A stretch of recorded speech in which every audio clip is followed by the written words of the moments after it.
Hello, hello, hello, world. Finger chops off. It's your favorite little lion here, coming at you with another snack stream, specifically a chip tier stream. Woo! And of course, just chatting today, a little bit after the stream. Hello, Lux. Hello, Val. Hello, Mama Lion. And Val also says, hello, Mama Lion. As I mentioned, Mama Lion's not the most adept at chatting, but she manages. So I'll just verbally let her know so that she knows. So today, these are also the chips that I got when I did my first snack tier stream, if you remember. So because, a lot of these aren't perishable like that, they did last a month. And I still have like another month or two before they go bad.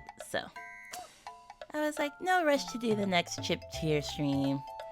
The smell of them is already like kind of overwhelming. Well, I put them on serving trays, so they're just all in front of me at once. But yeah, as I mentioned, I'm not a big snacker. Like Mama Lion and I, or at least growing up, Mama Lion snacked on like chocolate and pretzels, and I definitely didn't like those things. So only now, as an full-fledged adult, that I'm like, you know what? Let me give snacking a try.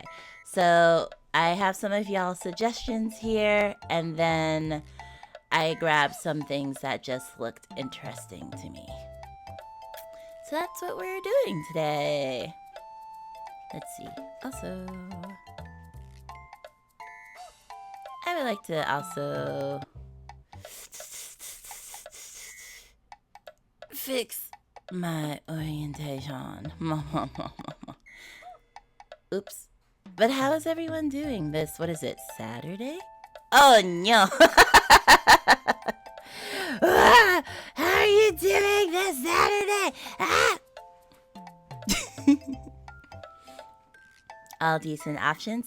I hope so. Like, the only one that I already know is basically the Smart Foods white cheddar. I used to get a little bit. It was like one of those things, like I was in a program that like gave this to like the staff or whatever, so I know that one. And then Tostitos. Yeah.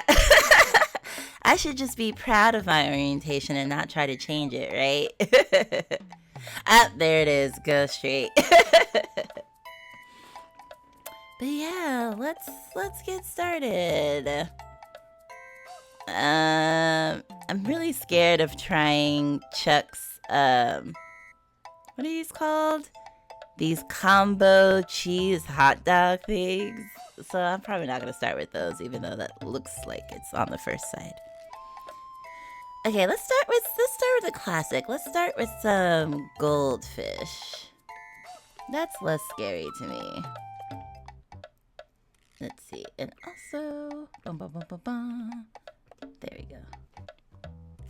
We got the plain goldfish, and then we have the, oh wait, where's my water? Oh, it's right there. We have the pizza goldfish. Yeah, the cheese hot dog combos. Oh, I think you can't see my cursor, but if I wiggle it, I think you can see it a little bit. Yeah, these. They just look like something I wouldn't want to put in my mouth. Talking about combos, which are in fact hot dogs. Which are not in fact hot dogs. I mean, they're not even weenies. Well, I guess they couldn't be weenies, right? Because they're not refrigerated. Oh yeah, and by the way, just to go through my categories again, at the top we have, I forgot to mention, I like to invert the colors, because it's weird to be super good and also red. But yes, the top tier we have would go out of my way for. Then second tier would be would get again if convenient.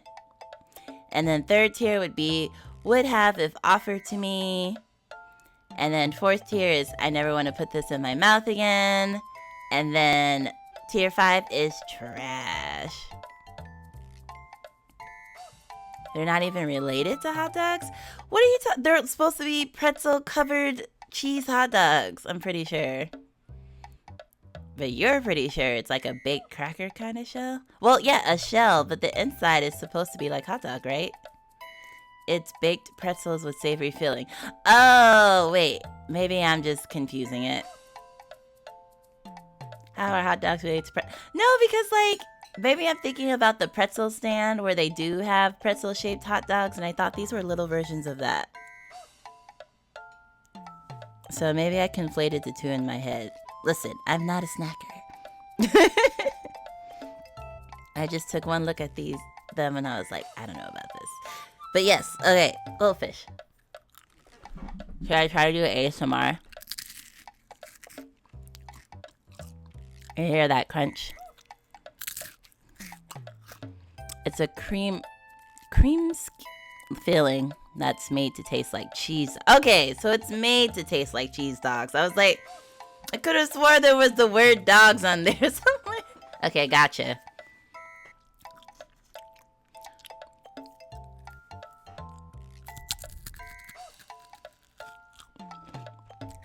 Yeah, you were wrong. With the wrong self. Yep. Goldfish taste like they would. Yeah. This is mid-tier. Like, if someone's like, hey, want some goldfish? I would probably say no. But if I was hungry and knew I wasn't gonna eat, I would take them. Humbled. Yeah, I'm always wrong for the most part. Or say the wrong things, or sometimes get put in timeout. So it's okay. You're just one of us. A human being. Alright, let's try the pizza flavored ones. I'm gonna drink a little water.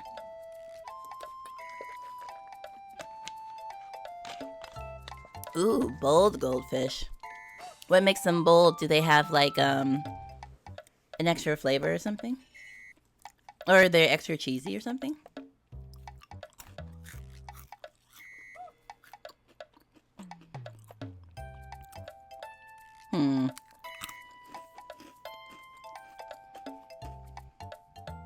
I think these have more of a smell like pizza than they actually have a taste like pizza. Stronger cheese flavor. They're called flavored blasted. Oh. Maybe if I see them next time, I'll try those. I didn't see them on the shelf.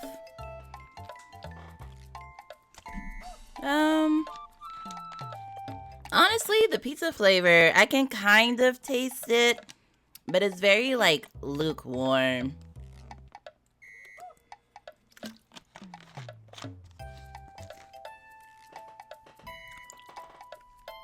So I would put them in the same category. Like, it's like one of those things where, like, the flavor is so light that you have to put, like, a bunch in your mouth in quick succession to really have a stronger flavor of it. But it's not bad. Just, like, not something I would seek out to put in my mouth, but not bad. Oh, there's so many on this tray. Okay, what else do we got? Okay, let's try... Let's see. I also took a picture. Well, of course, our favorite mod helped set all this up. I have a picture of what's in the tray to help me remember. Because there's like 16 different things. So, did I get the regular trail mix? Oh, we have cheddar cheese mix. That's like the way of the chip. Eat too many, that is. Oh, that's true. Isn't that one of the slogans? Oh, wait, I got... Is it pretzels? No. These. Pringles. Isn't Pringles' slogan, bet you can't just eat one? Or like when they first came out, that was like the challenge. Bet you just can't eat one. But since I also have to eat like 16 samples. But yeah, I guess I can get that if like your goal is to eat like a good chunk of the snack, that it's good. Once you pop, the fun don't stop. Oh dear. Let's see, smelling them. Yeah, they smell like they're cheesy. Oh, that's the Pringles slogan. I feel like, I like to watch this food history show. And some chip brand, I had to look it up. This is extra crunchy. Crunch, crunch, crunch, crunch, crunch, crunch, crunch.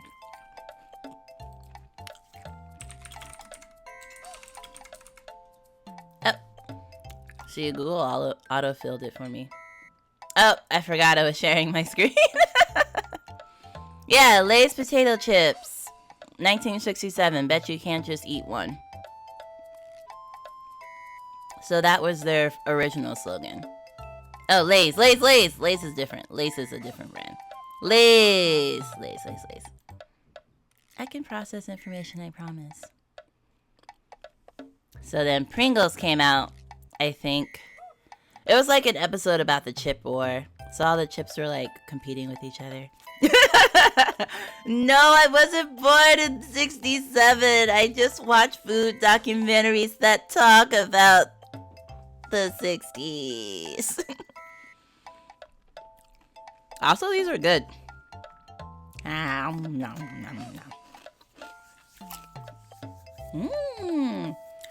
It's kind of weird because they have like squares that seem not to have that much cheese on it, and then they have squares that have a lot of cheese on it.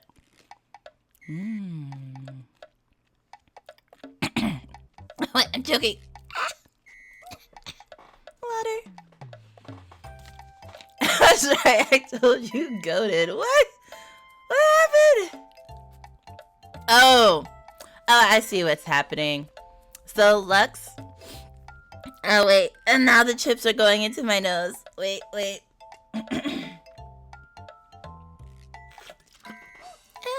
is this happening? Yeah. Like, I know the nose and the throat are technically connected in the back, but it's always so jarring when I eat something and then it tries to go out my nose. Do you need the... I'm like... No, I just need the chips to get out my nose. Because I don't know how to do it. Don't you just, like, throw your body over a chair or a piece of furniture to, like, self-Heimlich? That might be wrong. What was I saying? Oh, yeah, usually, Lux, you have, like, a different color, but, like, your chat bubble looks exactly like Val's chat bubble. So I haven't been processing who's been saying what. I've just been reading the text, and now I realize that was you and not Val. Break your rounds on the chair. Oh, break your ribs on the chair. Okay, but wait. Doesn't breaking your ribs risk puncturing your heart, though? I feel like that's like... CPR is like great, of course, but I also feel like sometimes they're like, you will puncture your heart and die if you do it wrong. I feel like I'd rather just choke to death than stab my heart to death. Like if I had to choose. But maybe the puncture heart would be quicker. Okay, my brain is going off track. These are really good. Not sure.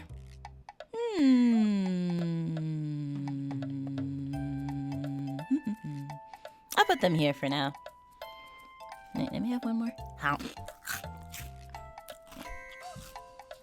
I think it's more like, you run the risk of breaking your ribs doing the Heimlich or CPR. But that's not the goal. Performing both Heimlich and CPR run the risk of breaking a few ribs. Okay, so they run the risk, but my goal shouldn't be to break my ribs. Got it. Actually, these are really good. I'm gonna put these up here. Like, maybe not go to another state out of my way, but I would probably go to an extra store or two to find them. They're really good. That's surprising. Okay. Now let's jump over to, what are these? These wisps. So I feel like they're in the same vein. And I got the Parmesan wisps. So I guess they're supposed to be like Parmesan chips. That's a pretty drastic jump to another state. Well, you know me. I deadass will go to another state to get my favorite foods and shit. Like, that is something, like, I did a whole, like, I mean, it wasn't just for eating, but, you know, my extra stay in Texas was to just literally go around and eat a bunch of barbecue. Like, I travel for food. You have some wisps in your pantry from about 3 years ago. I feel that, though. Hi, Mai! Thank you for the lurk. Today we're trying chips and chatting.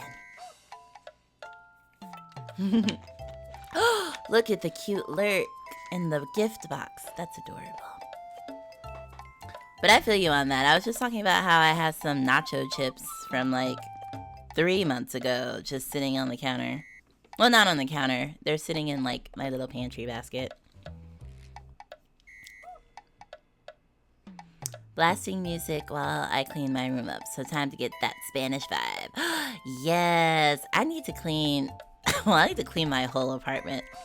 But yeah, if I put some good music on, I can definitely get myself in the mood to do it. But I hope the cleaning goes well. Alright. Parmesan chip! Do you like wisps though, by the way? Or are they sitting in your pantry because you don't like them?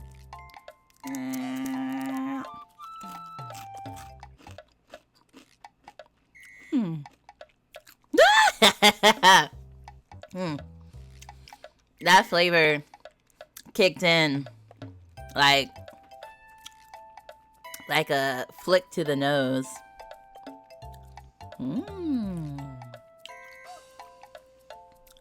Now, you know, I was chewing and it tasted very light, and then all of a sudden the parm hit me at once.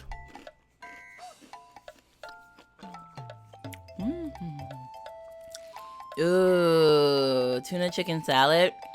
Yeah, because like Caesar salad is essentially Parmesan, right? So then you can have like the Parmesan and the crunch of like a crouton. That sounds amazing. If I don't actively chew them and swallow them, I start to feel like a sponge in my mouth, actually. That's interesting. Very dense. Once you wet them with saliva. I kind of feel like I'm chewing on cheese now. As in the salad with just tuna, mayo, relish mixed together. Oh! That sounds like a filling. Or like, yeah, like eating that with like Ritz crackers. Sounds about right.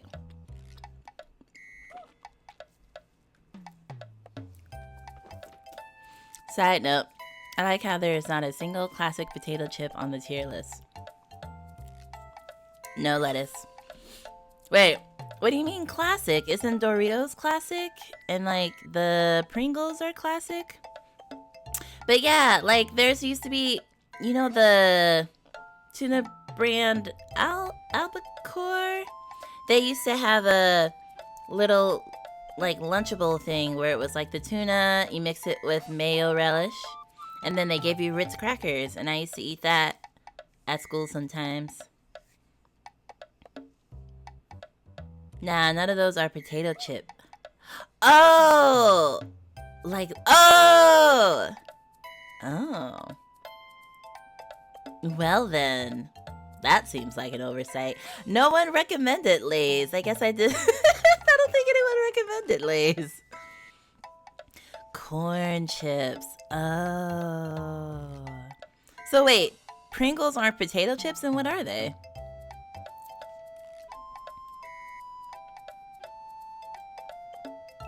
I'm putting these here. Would get, again, if convenient, but now I do want to try it with the tuna medley that you just mentioned.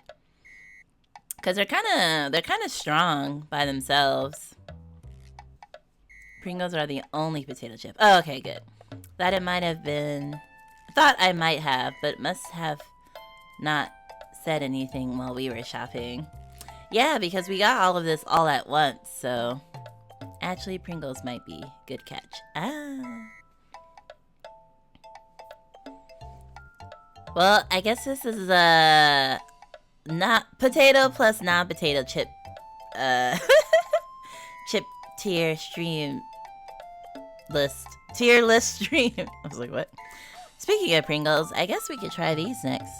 They look very pale and unappealing though. Like the color just looks... I mean, relative to like, well, I guess the Parmesan chips also look really pale. But they look like something that has lost its flavor after a while.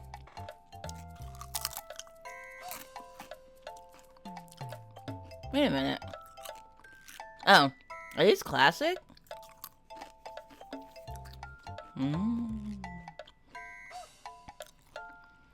Truly am a big fan of salt and vinegar kettle chips. Oh man, that sounds... Not gonna lie, that sounds awful. Hi, Inari! Hello, hello, hello! I hope your day has been as sweet as you are. Thank you so much! I actually just woke up literally like 45 minutes before the stream. So my day is kind of just starting. Oh, jalapeno kettle chips? Oh, could not. Jalapeno sounds spicy. Could not. But yes, today we're doing a chip tier stream. I can't speak. Chip tier stream. Do you have a favorite chip? Does it happen to be on this list? Wait, kettle chips? When I hear kettle, I think of kettle popcorn. There are kettle chips?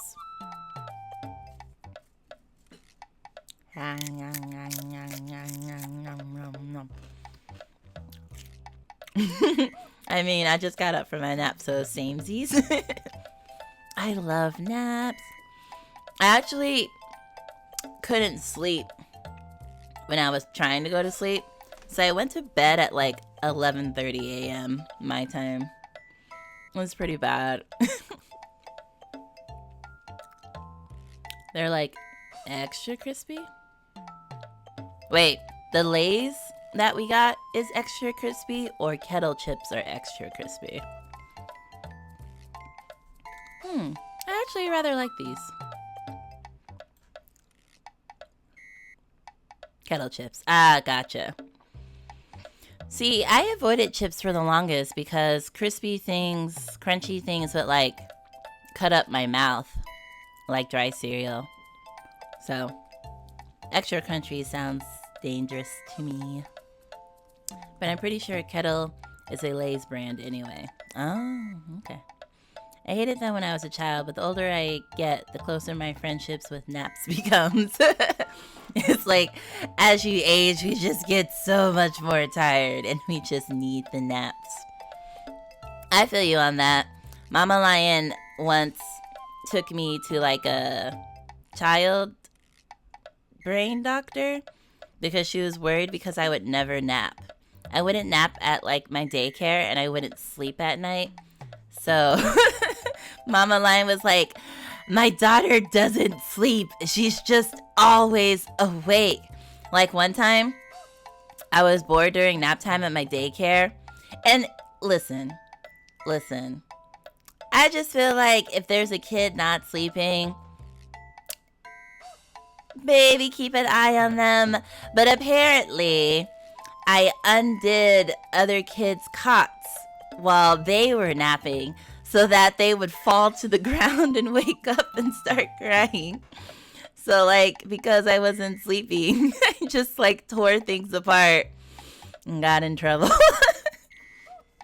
So part of it was like, my daughter doesn't sleep. She's wreaking havoc at the daycare. Doctor, what is wrong with her?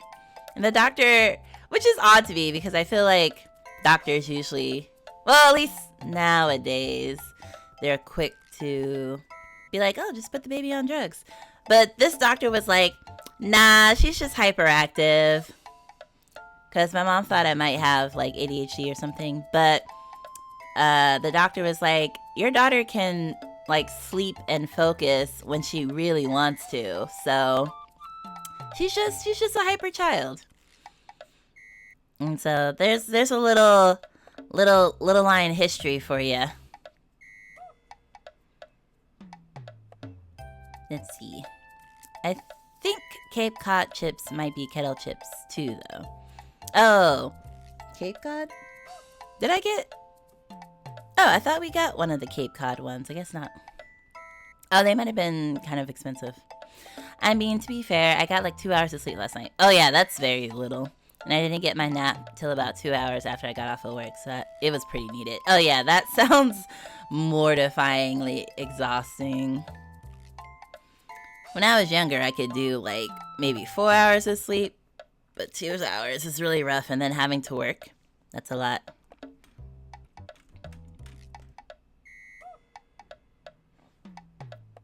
Cape Cod is expensive. Okay, so I probably saw them and thought about getting them, but like, as I mentioned, I spent like my whole grocery budget on the snacks, so I probably skipped them in favor of getting a bunch of cheaper stuff. Turns out Kettle is not a Lay's brand, which makes me happy, but Lay's do have their own kettle chips. Ah, gotcha. Do you mind if I also share another story? How like, you know, have y'all ever been to like a department store that had like the clothing racks, but the clothing racks that were like in circles? So like it had like, it was like round in a full circle.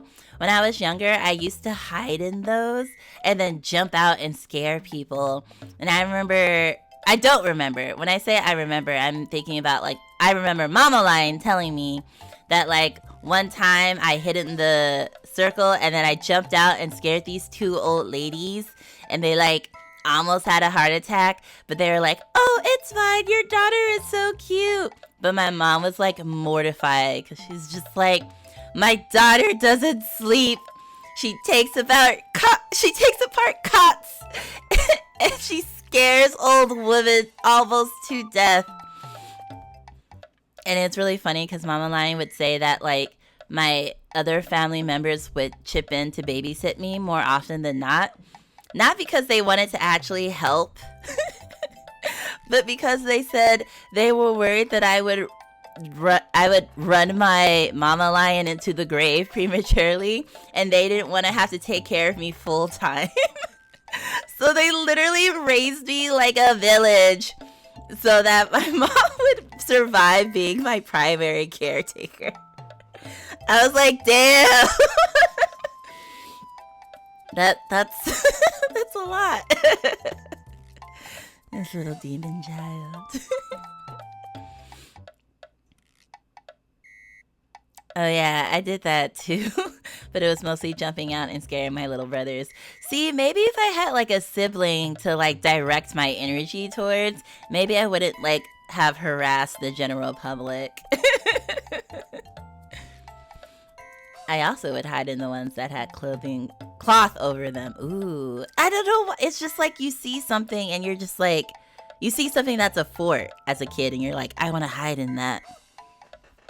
All right. Sorry for the detours. Just going down a little trip of what Mama Lion told me memory lane. All right, let's try these Dorito corn chips. I have 2 of these. Which ones? Wait, did I put what I needed to put up? Yeah. Okay, what did I get? I got the nacho cheese Doritos and the Cool Ranch Doritos. I'm guessing the Cool Ranch is this one that has red and green flakes on it, like Christmas time.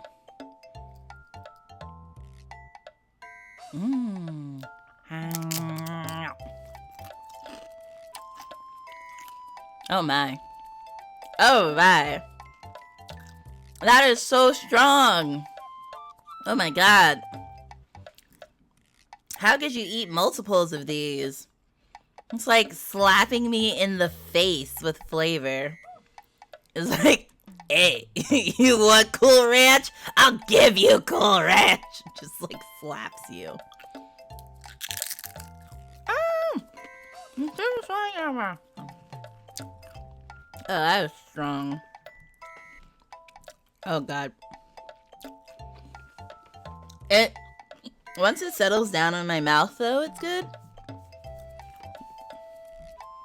Exactly why I eat them. I mean, especially after eating some of these that are like more Luke tasting, that just overwhelmed me. That is what I feel. Lay that Cool Ranch on that. On me thick daddy. I could not finish that sentence. I finished it for you. Lay that Cool Ranch on me thick daddy. Oh, I can't. It's really good though. I just don't know. Is there a way I could just like take a napkin and kind of just like wipe a little bit of the flavor? It's really strong. And I know I would never have to go out of my way for it because I feel like it's everywhere. But that's good. But just, whew, that's a lot. I feel like we need snacks for a palate that likes mid, like, not mid as in, you know, the slang mid, but like something that I don't have to like shovel in my mouth to get a good sense of flavor.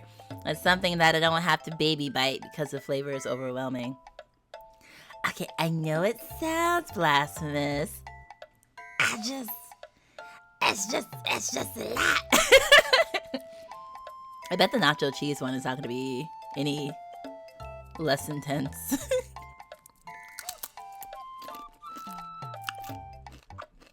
I lied. Nacho cheese is much more well, not palatable, because it's good. Doritos has always had a strong flavor. I think that's why I liked them as a child. I think the stronger the flavor, the more I liked it back then. I appreciate more subtle tastes that I couldn't really enjoy back then now that I'm older. I think I like food chemistry. And I feel like I came across something in my studies. Like, I haven't, like, went to school or anything for it. I just do, like, online courses where they say your taste buds actually do change as you age as well.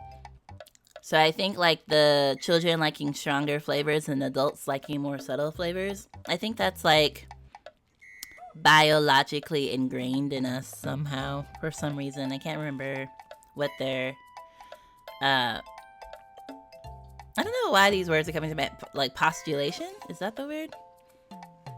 Because, you know, there's a lot of things about our bodies that we don't know why they're like that, but we know how they function.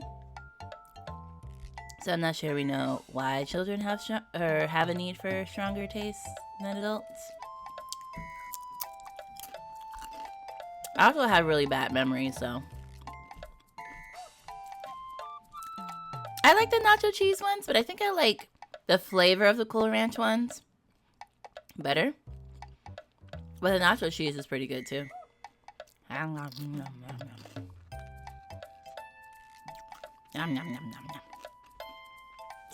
Doritos have a special place in my heart because when I was young, I had a stomach flu and they were the only thing that would stay down. Aww. Doritos, great for the stomach flu.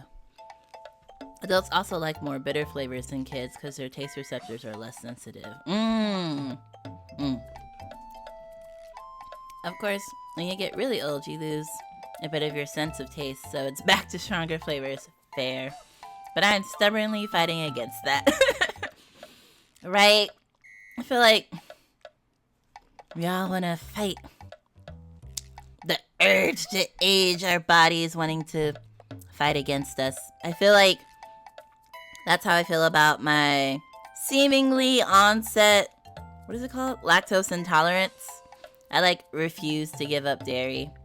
So I still eat cheese now and again, and then my body will retaliate. But I'm like, no, sit down.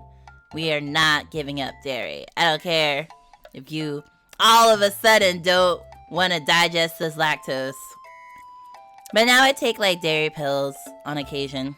So I actually had Mama Lion buy like a Costco size lactase, and then I took half of them. I eat cheese with everything. Like cheese is so good. I was like, I refuse. I have switched to drinking less milk though. I used to drink milk like every single day, but milk is like one of the strongest triggers for an episode.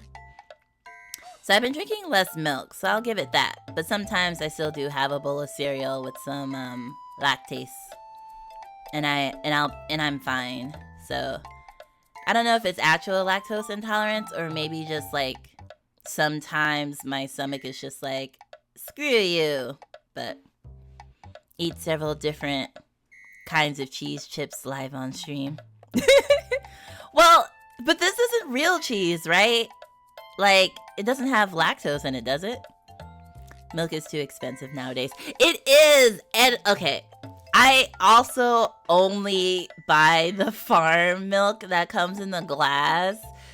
And that has, like, a glass deposit of, like, $3. So, like, I'm very extra about my milk. So I also can't buy too much of it. Because the milk is, like, $9 or something for a jug of it. Ice cream always equals great joy and then great pain for me. See, I think ice cream is okay. I don't think ice cream... But I also don't eat that much ice cream anymore. So I'm not sure. I'm pretty sure it does, but it's also such a minuscule amount. What? Oh, Lion with her premium. Listen, it's so good though.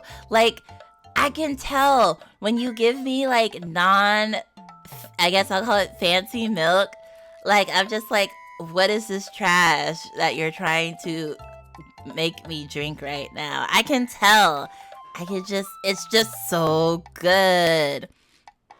And then, you know, if you go to like the Italian grocery store and then they have like all those farmer brands milks, and I like just get a bunch of the little ones, and like it makes me so happy. They're just so good. Listen, I don't choose to have bougie taste. My body is just bougie. Little Misfortune voice. Fonse. I can't do it like y'all do it. Fonse? Okay, sorry. Well, I did say this was also just chatting and chip to your stream. I don't know why that's been in my head for like the last week or so. I mean, Chuck was also saying it too, recently in another stream too. Oh my gosh. Drinking, okay, the milk straight from the tea is, what do they call it? Not raw milk. Pasteurized milk. And I remember I had unpasteurized milk once, and I didn't realize that, what is it? The milk fat separates from the non-fats or something, and you have to shake it to re-homogenize it. But then I was drinking it and I didn't shake it, and my friend was like, you know you have to shake that, right? Because there's cream in there or whatever. And I was like, huh? What are you talking about? They're like, yeah, that's unhomogenized? Whatever the word is. And I was like, oh, but it tastes fine to me. And they're like, no, shake it. So I shook it, but then it didn't homogenize. So then there was just giant chunks of curdled fat in it, and one chunk got into my mouth, and I was like, no! And I like spit it out because it was the most disgusting thing on this planet. My friend was like, it's not that bad, why are you being so dramatic? And then he took it from me and he drank a sip, and his face, he wanted to spit it out, but he has more self-control than I do. But I could see the misery on his face, and I was like, exactly. I had a great thing going, and then you ruined it for everyone. So never again. Never again will I have whatever. But that's like the extra, you know, not treated milk, but I can't do it. My milk costs me about $10K a year. No, it's not that bad. Maybe I do like 1 jug every month or 2 weeks. Actually, full-time, $50K. Like, just buys a cow. Cows are expensive. I was watching a show about farming, and cows are expensive. And you gotta feed them. Like, yeah, no, it's not as economic as you think. That is much more cost-effective than hiring a human. Wait, hiring a human to drink human milk? What? Oh, hiring a nursing mother? Yes, I did miss it. Where? Oh, before Mootbot? Oh, it was before Mootbot. That's why. Mootbot, like, took a chunk of my chat visibility. Oh, no, that's gross. What? I don't want to drink human milk. Why do I want to drink human milk? Also, you have to, like... I feel like nursing maids, like... can do that because they had a baby recently, and it's like they have to like not feed their own kids to feed other people's kids. It's wild. It's wild. Also, I'm unemployed. Hiring I mean, this is just going down this whole rabbit hole. Okay, what am I looking at? Oh, I got cheese on my hands.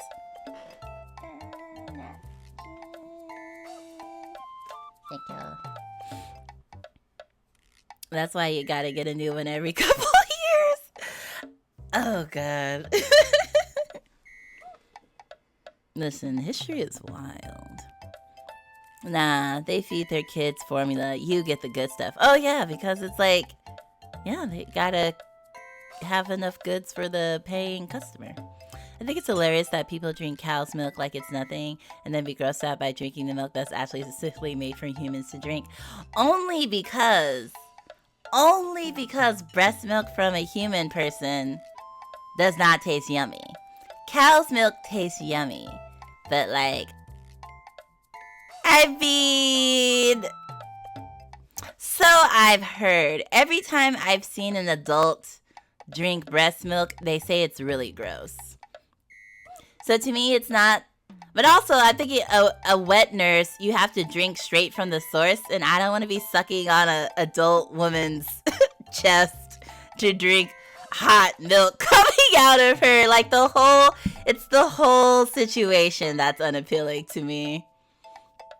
I heard that it's actually sweeter than cow's milk, but I don't want sweet milk. Like, I don't think cow's milk is that sweet, in my opinion.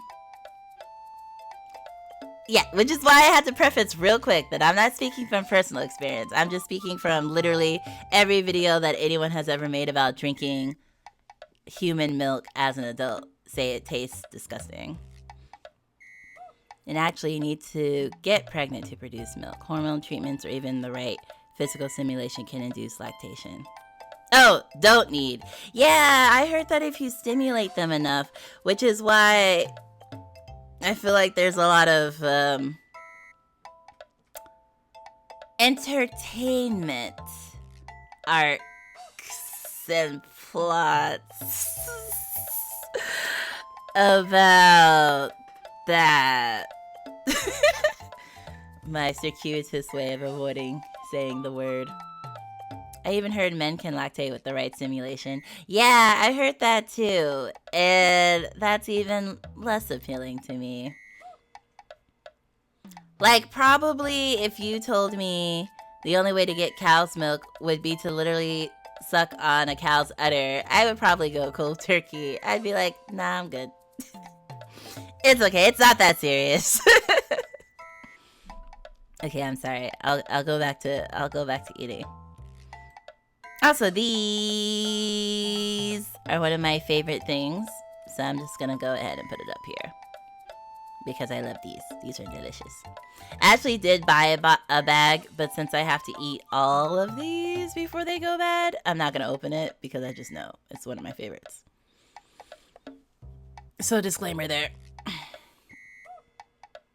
Wait. Sexist? No, wouldn't that be speciesist? And now he's calling me a cheater. Listen, food waste is a problem. There is no physical difference between male and female breasts except the proportions of fat stored there. They have all the same parts as female breasts do. But I guess it's like, if hormones play such a big role in it, it would be a lot harder. Maybe it's more like a evolutionary, like, extreme backup. Like if the birthing parent like died shortly after childbirth, evolution was like, let's make sure that males can also produce milk. But I would also like to see a study on the nutrition levels of male breast milk versus female breast milk, because I wonder if there's a difference, because again, the hormones and like the fact that a female body actually carries the baby, and there's a lot of hormones and changes that goes with that. So I wonder if their milk is as nutritional for the baby, if that makes sense. But of course, I'm just playing. That's true.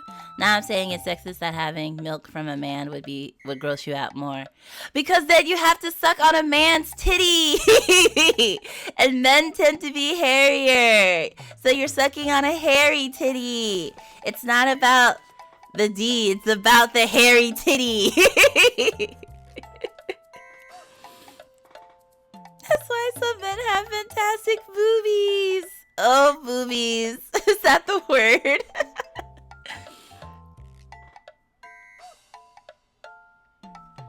But, like, also how much stimulation we talking.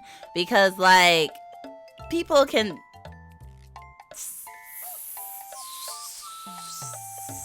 stimulate their nipples and milk wouldn't come out. Like, I feel like the stimulation has to be very intense and for a long period of time to not trick the body, but encourage the body to lactate.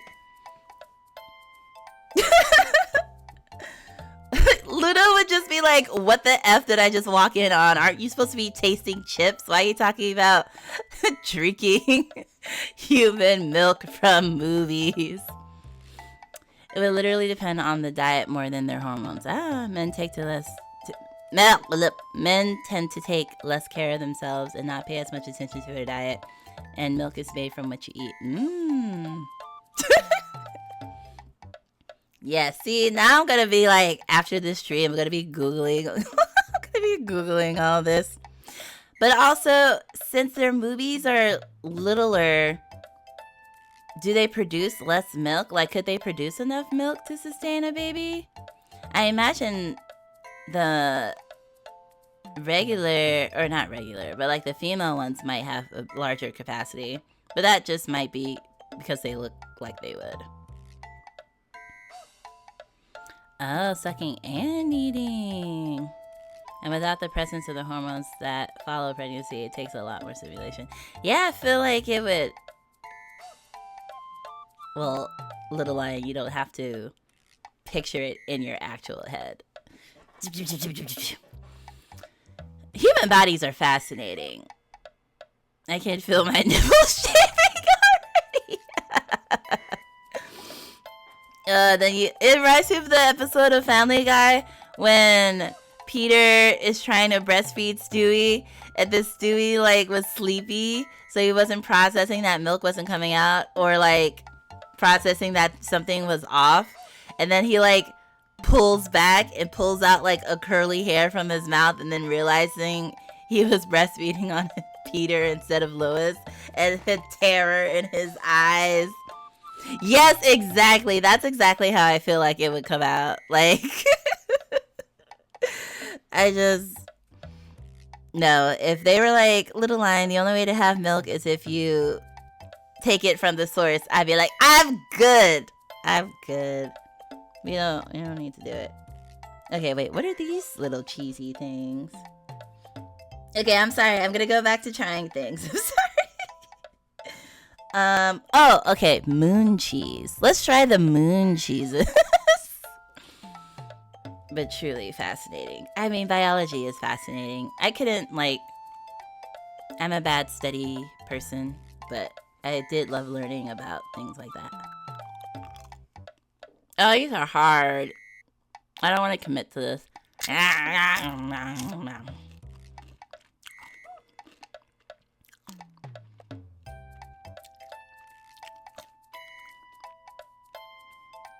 Oh, so movies do get bigger too. Because you're saying the lactation glands activate and get larger. Gotcha. So why do we have so much fat then? Is the fat to like protect the glands or something?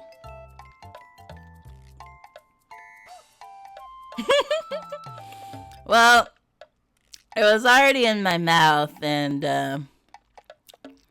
you know, I had to give it a solid try, but I don't like when things make me bite down on it with extra effort.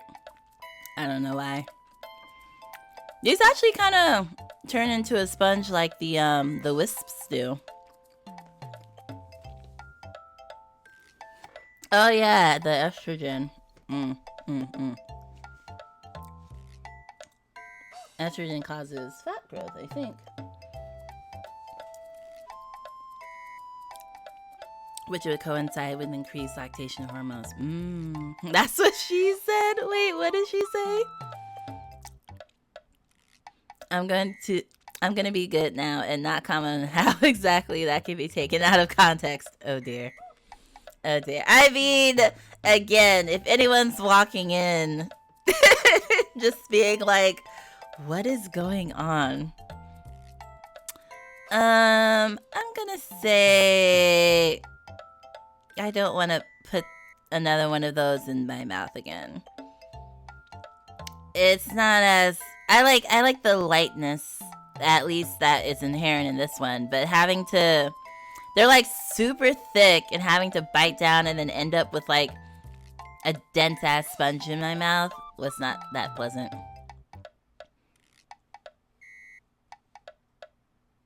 Well, it was already in my mouth line. Oh, I mean, but that's something you don't want to bite down on. Like if you have someone else's human parts in your mouth, I'm pretty sure the last thing they want you to do is bite down and commit to the bite. Especially with my teeth.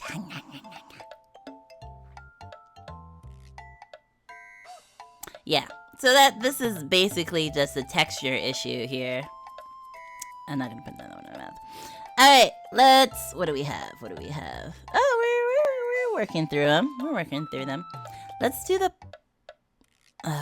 popcorn next.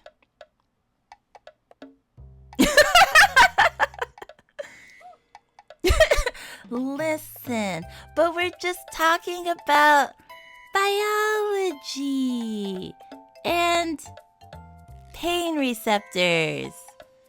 You know, it's all fine. It's fine.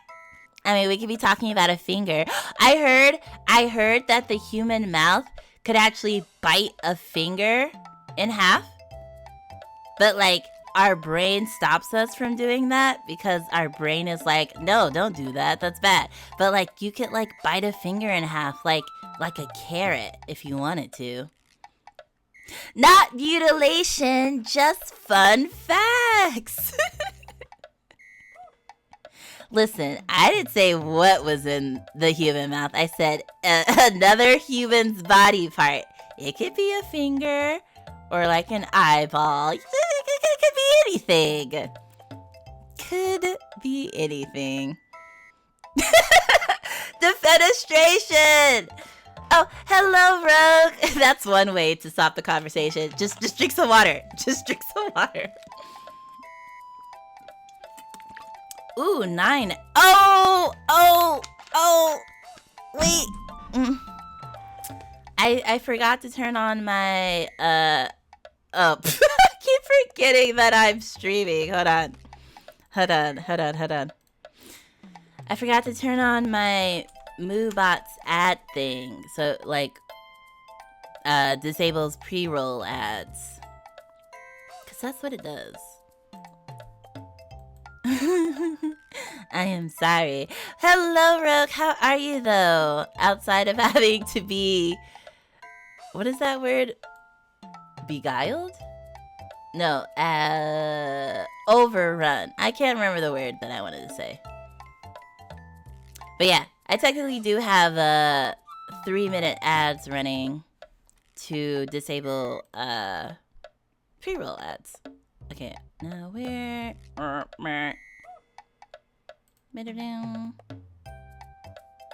Okay. Yeah, like ambushed. Yeah, which is totally like a lion term. Ambushed. But hello, welcome to the chip tier stream. We should review chips. Doras are my favorite. I mean, yes, let's go back to the chips. But I do appreciate Inari's vast wealth of knowledge on biology topics. What? There's still more coming in?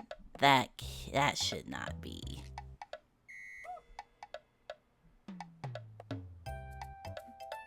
Oh, did Baby Lion just talk?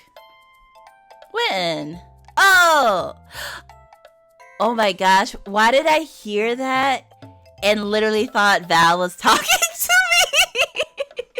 Echo. I was like, oh, Val's voice. But I know your voice is also like really deep and does not sound like an AI voice. I'm not sure why Baby Lion is doubling though. That seems weird. I'm not that smart, just really old. If you live long enough, no matter how thick-headed you are, a little knowledge sinks in. I feel you on that. You know how when you're younger and people are like, oh, you'll understand when you're older, and you just kind of roll your eyes. But like, actually. Yeah, because I heard your voice in Tiger's stream. I believe it was you. And you sound nothing like Baby Lion. But because I saw your name and then heard Baby Lion, my brain was like, oh, Val is just speaking to me. Yay, welcome back from ad prison. Don't worry, we were just talking about how my brain no work. And how I thought Val was Baby Lion for a second. What did I say? Oh, popcorn next. Yes. I snuck out after ad 5.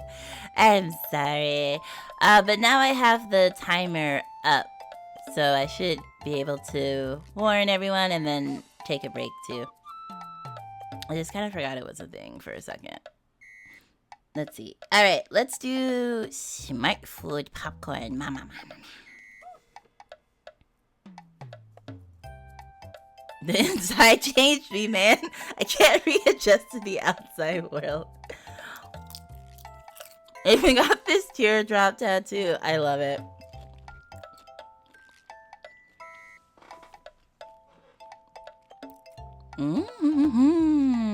I love me some smart food popcorn.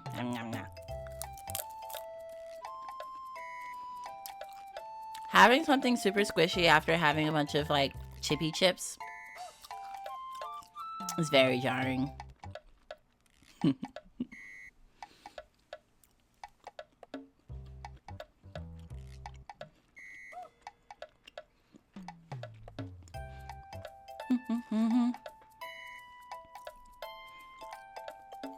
You know what I don't like about popcorn though? When you get those like kernel shells in your mouth, I really dislike the kernel shells. We're gonna put that here. Not leave another state, but like store hop. I would store hop for that. Okay, let's try. This said cheaters. What is this called? Cretors? That's not a very pleasing name. Cretors. And this one is cheese flavored. Recommended by Tigress. Well, Tigress recommended a specific brand, but I couldn't find it. I think we're like in different regions in the States, so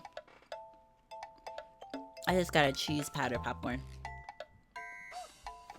I think this is like carnivals. Like carnivals have cheese flavored popcorn, right? Carnivals and fairs. To be honest, getting it stuck in my teeth is the #1 thing that dissuades me from eating popcorn. Right? Like, bitch, like, wiggles up there. You try to have to, like, floss it out and stuff. It's so annoying. Have you heard the news with Tigress? Wait, that they're engaged? Or is it bad news?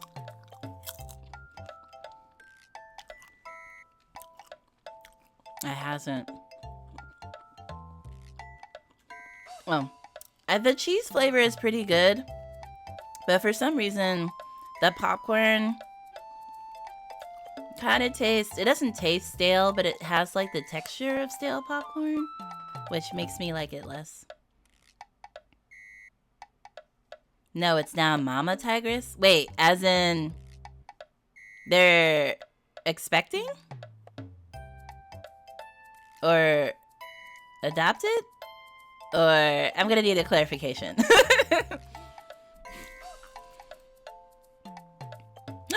Okay, good. Good clarification. Oh, I gotta tell her congratulations. Yeah, I did not hear about that. I haven't been in her stream in a hot second though. She streams like during my post-stream nap time. I just feel like with I'll put it there. I'll be nice, but I don't like the texture. It kind of tastes stale even though I know it's not. But that's so exciting. It's kind of cute too because I know she just got her turtle and she was so excited for the turtle and now she has like a human baby coming. Speaking of pregnancy and lactation. Okay. I'm gonna drink some water to flush these kernels out of my mouth. I'll tell her congratulations after the stream.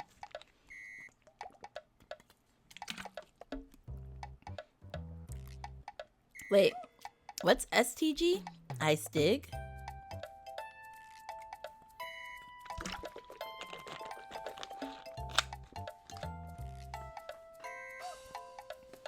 Stick it.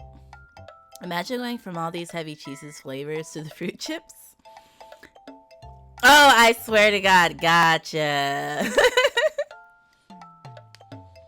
Wait, you swear to God what? Oh, don't revisit the conversation. You mean? Don't worry, I won't. So wait, are you telling me? Well, I do have to go from cheesy to the fruit chips. I was like, I don't think there's another option. I think that's what it is. So I don't have to imagine going from it. It's going to happen. So I do have fruit chips. I have these. I'm just saying the whiplash. I mean, these were all first for me. So the whole thing has kind of been a whiplash. Wait, oh, are these the puffy ones? Need a palate cleanser. I'm not having wasabi.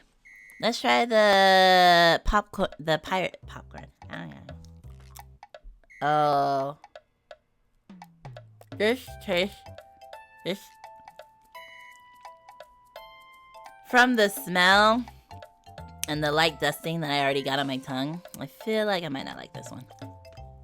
I don't know.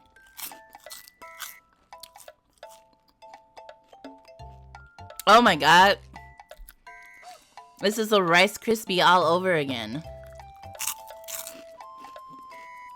It tastes like nothing!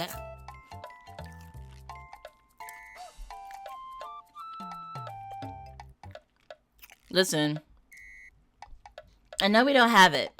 But you know the... Do y'all know the Cheeto white cheddar puffs? Those are God tier. Those go under... Would go out of my way for. And I have previously. Because not all the stores carry them. I don't even know if they still sell them anymore. I feel like they might be discontinued. But this pirate version of cheddar puffs is weak. It did taste like nothing though. It's basically ration food. Tastes like nothing. Well, they are rice puffs. Oh my god. I love pirate's food. It doesn't taste like anything. It literally just is textured air collapsing into my mouth. Well, I would say it's not trash. It's just, it doesn't taste like anything. It's not even a problem putting it in my mouth again. It's because it just doesn't taste like anything.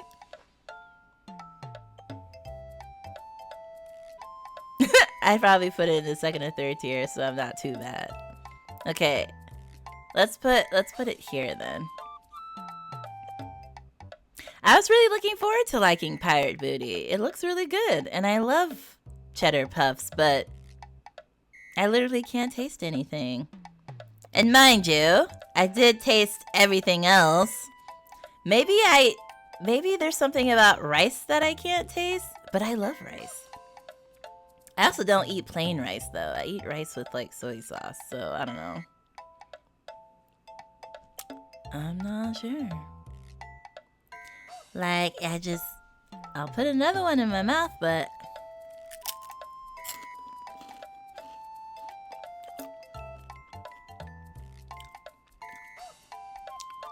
okay, this one has a little bit of flavor to it. The one I just took a bite.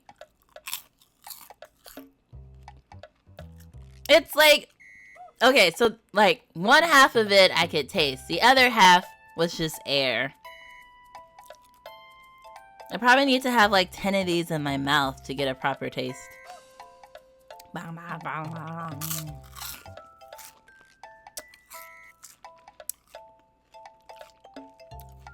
Yeah, no, it's very underwhelming. I mean, cheesy puffs are also very dissolvey, but I can taste it. Also, that sentence hurts my heart. I love cheddar and aged cheddar. But if I had like a slice of aged cheddar, I could definitely taste it. And its yumminess. Yeah.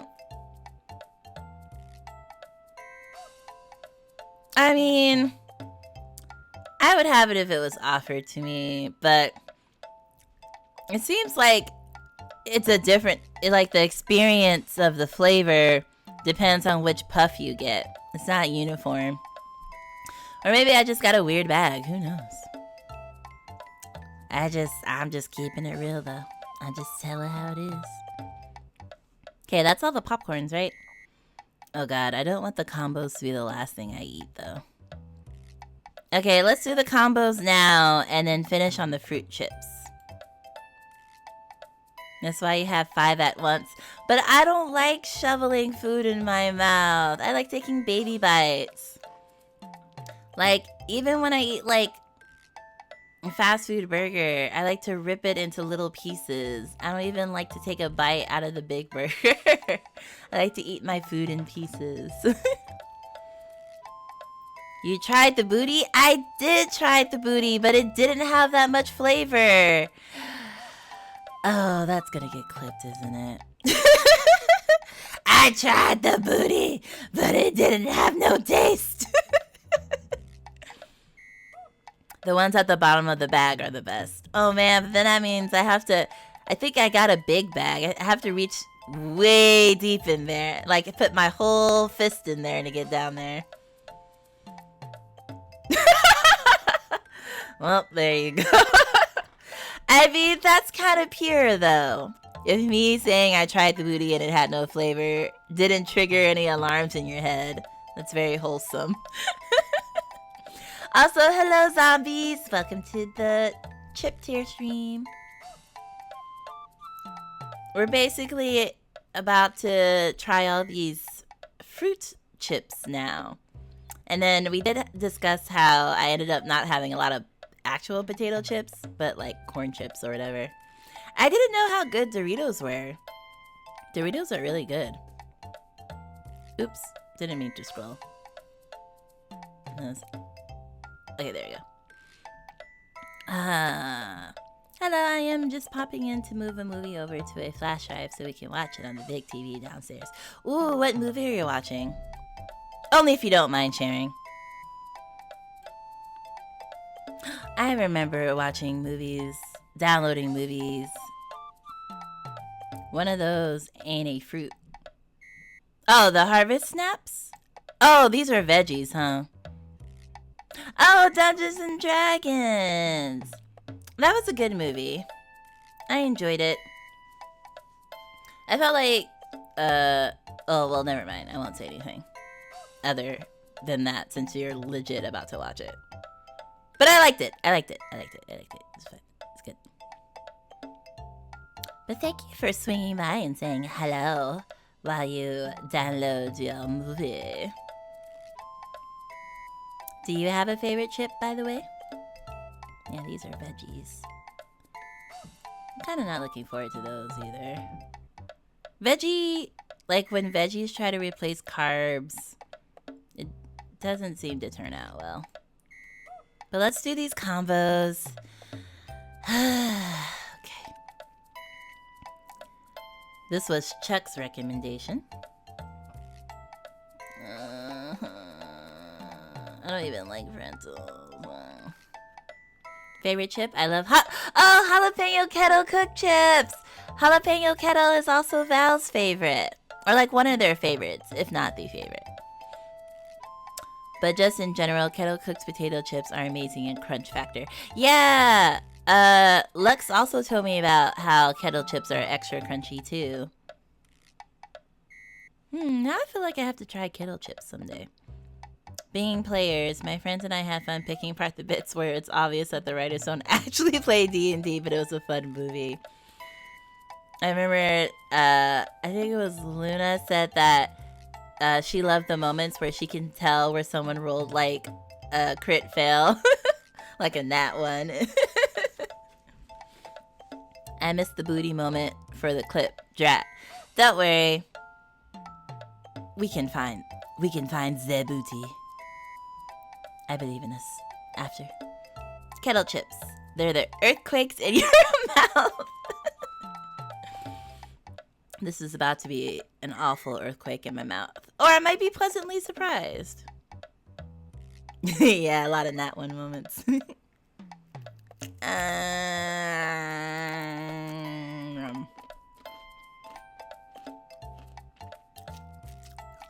Oh. Wait. Ugh. I didn't like that aftertaste. The cheese in these reminds me of is it those like you know those cheese sticks where you get like these breaded sticks and then you dip it in the cheese? There's like a snack that's like cheese crackers or something. That's what the filling of this tastes like. And then the cracker part tastes like can't put my finger on it. But the cracker part tastes like some other cracker that I've had in my past. I can't quite place it. I do like how they visually portrayed the sorcerer losing concentration during the cast of me. Yes!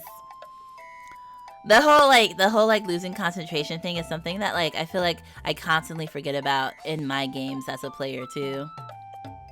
The hot dog combos are the worst. Ooh, excuse me. Ooh, excuse me. I feel like it wasn't pleasant, but it wasn't as unpleasant as I thought.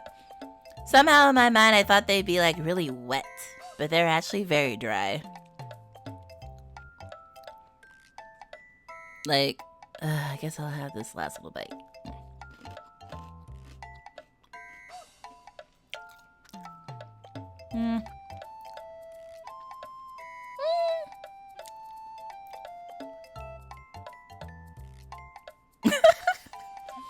I'll call my belches cute.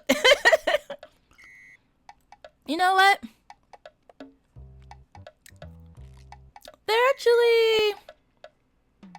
They're not the worst.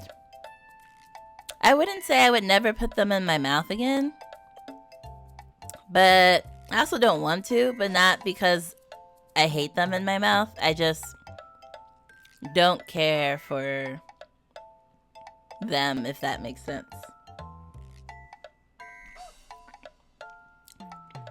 Not as bad as I thought, though. I really thought this was going to be like a immediate spit out, but it wasn't. The little muse of consumption. We've been playing a full level 1 to 20 campaign for the last 3 years. Ooh. I estimate we'll finish it in another 5 years. Ooh. I was about to say, like, do you play every week? So needless to say, we had recent experience when watching this movie. Oh yeah, I play every Sunday night myself. But, like, I feel like we're not playing, like an official... You know, there's, like, official campaigns and, like, level 1 to 20. I feel like we're kind of playing some kind of homebrew something or another. And it kind of plays kind of different from what I'm used to. Because I used to play with another group on Roll20, and we would play, like, you know, released campaigns. So what we're playing now feels like really freeform. But that's cool though. I think my favorite character, oh, I don't remember. Did she make it to level? It had to have been the double digits. Did we start on level 1? I can't remember. It was like 2 years ago. I feel like this stream has been a lot more generous than the last Knack Tier stream. Well, I mean, the last Knack Tier stream, I feel like most of everything was, like, weird in my mouth. But, like, these chips are pretty good. Chips are pretty good. They're not hurting my mouth like they used to when I was younger. I'm the DM. It's a custom settings I made. There really aren't any official campaigns that would cover that large of a level spread. Oh, really? I just assumed that they would, but I guess they're in chunks, right? Like levels 1, 2, 3, then maybe like levels like 10 through 13. Like I feel like I have seen them be more in chunks than like the whole span, if I think about it at least. We did. Oh, okay. All right, on to veggie and fruit chips now. My frontal lobe is starting to feel a little weird.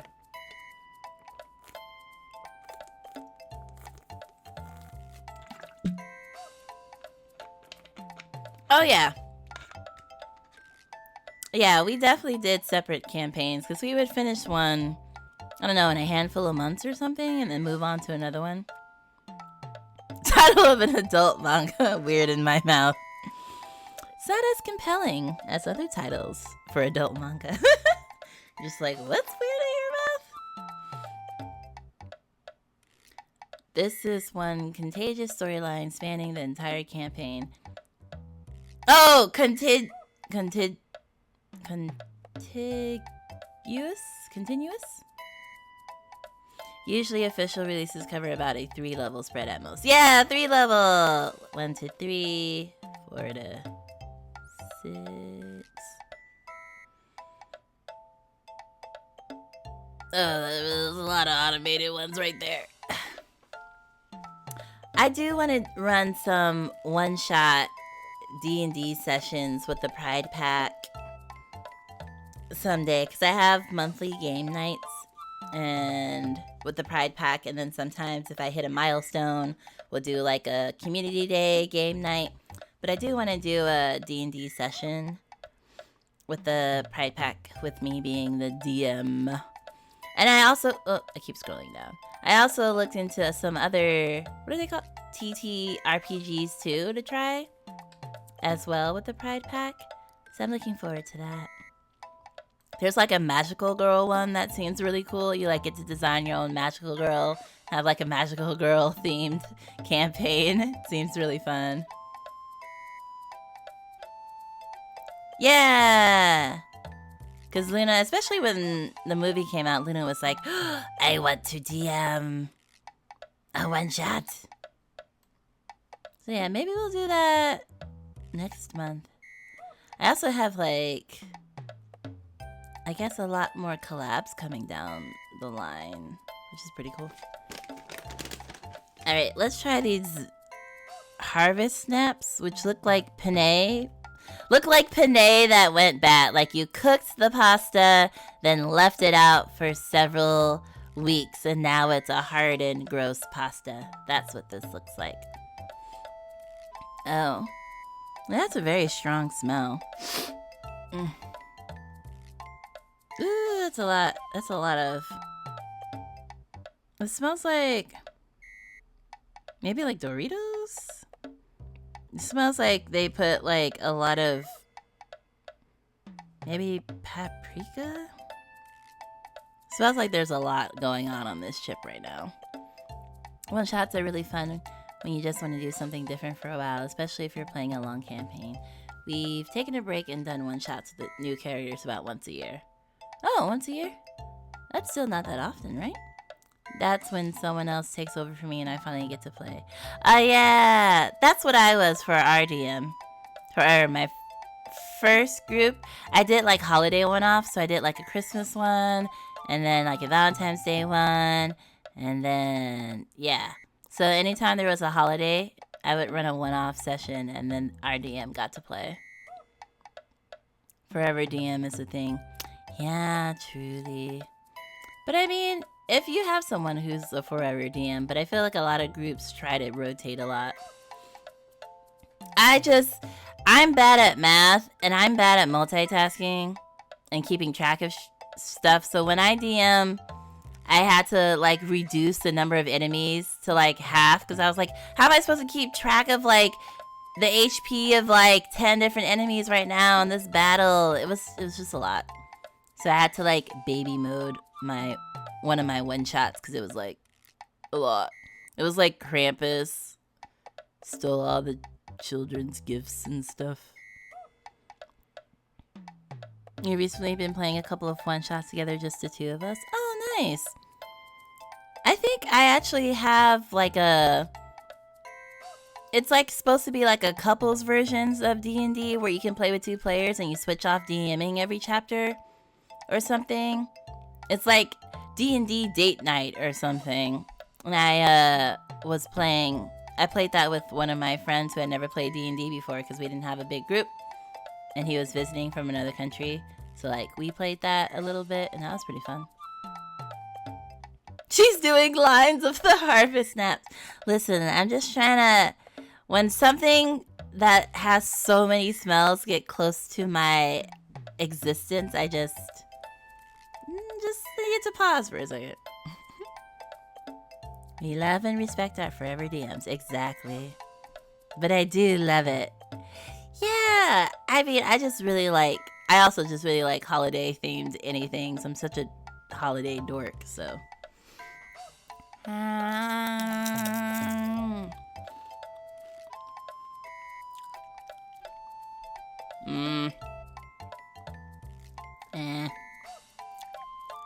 Nah, no. I don't like that. No. I don't like that at all. It tastes like weird spaghetti. Like spaghetti if you made spaghetti really wrong.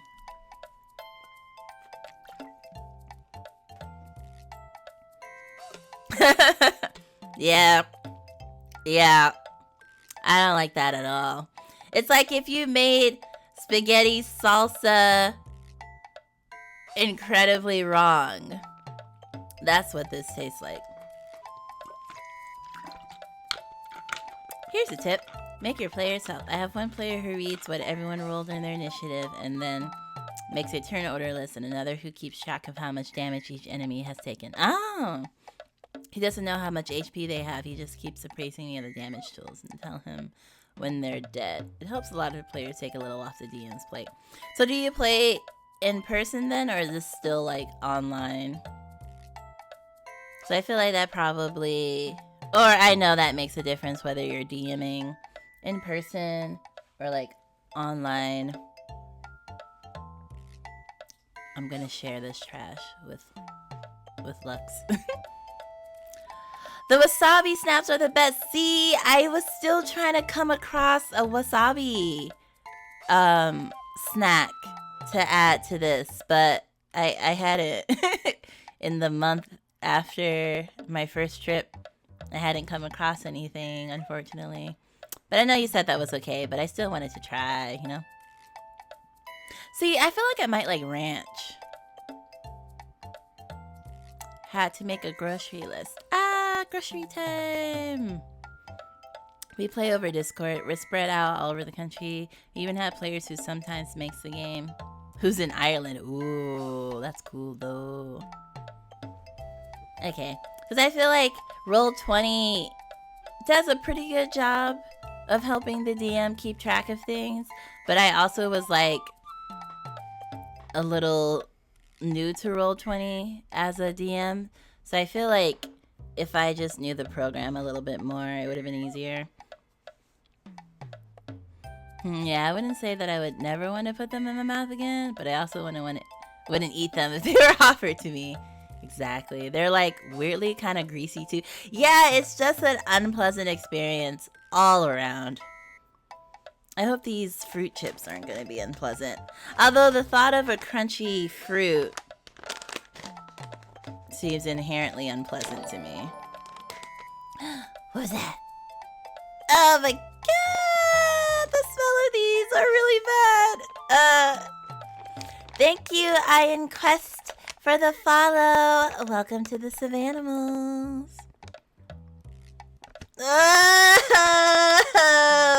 Oh, this makes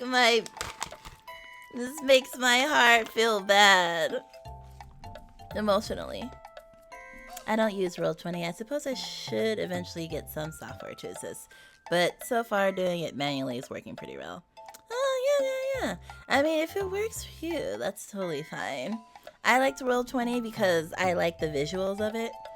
And then now my group uses D&D Beyond for our rolls, and then something called Beast Owl for maps sometimes.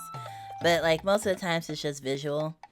And I like seeing the characters, I like seeing positioning, I like seeing maps and enemies, so it's kind of less fun for me if it's not like, but this is also like, I like playing in person too, not for doing the math part, because computers do the math, but because I can see the tokens and everything. And hey there, Ian! How are you? Welcome to the stream. Pike, is Captain Winky still there? Is that... why does these bananas smell like coffee? I can't even get past the smell. Yeah, as soon as, like, literally, I ripped open the bag a little bit, and the smell accosted me. That's the word I was thinking of, accosted. You were accosted by ads, and I was accosted by the smell of these banana chips. Ugh. Okay, now that I aired them out, they're a little bit better. That was very strong. I've never played D&D, but I've always wanted to try it. Yeah, I'm gonna be running some one-off sessions So maybe you can try it with me. It's fun. But it is a lot. But it's fun. Sounds like I'm going home with banana chips. I want to give them a shot. I just need my body to calm down. It's revolting against the smell of them. And why do they look so ugly? Oh God. How do people eat these? It's very fun, Rogue, but very boring. Every table is different. That's true, that's true. It may take a while to find a group who plays in the way you enjoy the most. That's true. That is very true. But I would be a very baby DM, so I feel like I would try to make the most pleasant experience for my players. Unga Boonga can be fun. Oh! I want to try out the Barbarian. Yeah, Barbarians seem like they'd be really fun to play. Like, if I'm playing a game and I'm not playing a spellcaster, I like to do, like, a tanky, heavy-hitting character. Okay, but, like, these banana chips look like... Well, I don't want to say that on stream. But they look like discarded pieces of skin tips that have been dried out in the sun in the desert. I don't want to put this in my mouth.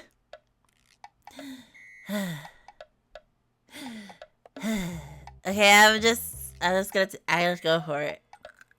Oh, why is this so hard?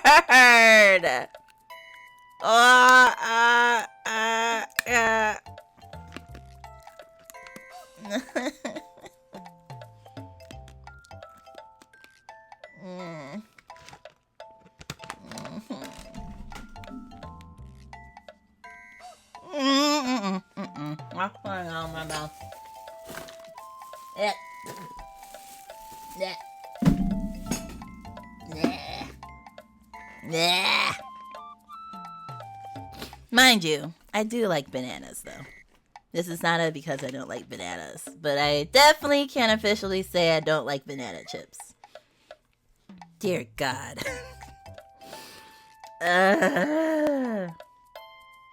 What about sharing a brain cell?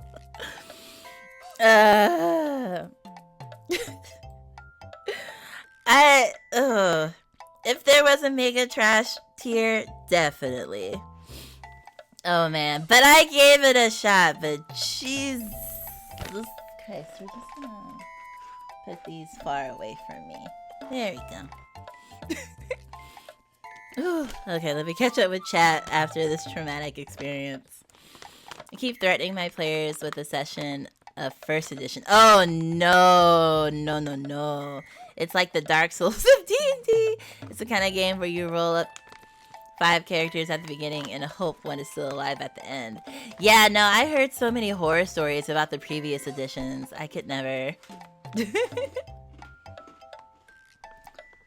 That's the wrong one sign. Is the oh, sorry. Sorry. You're right. There we go. That's what she said. Oh dear. Oh dear. No, little lion, do not say that. Moving along. The first campaign I ever played, I was a rogue. I've since come to my senses and play magic users.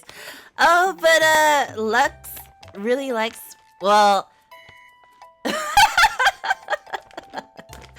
skin tips. Yes, that's what I was thinking of. You are right. That's exactly what they look like to me. Lux plays the rogue, and I think he plays the rogue very well. Sounds like you're speaking from experience. Oh, but on what that looks like. I mean...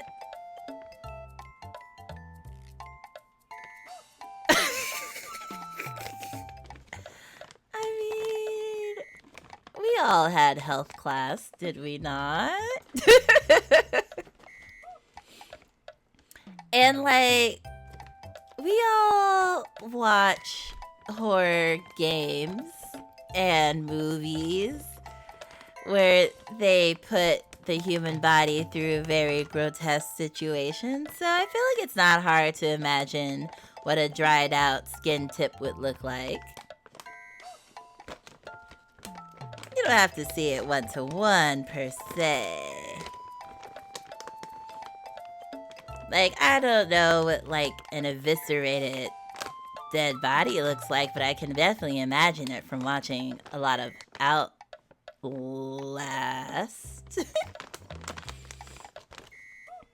Okay, I have caught up with previous chats. Let's see. Oh, there's a lot of new stuff.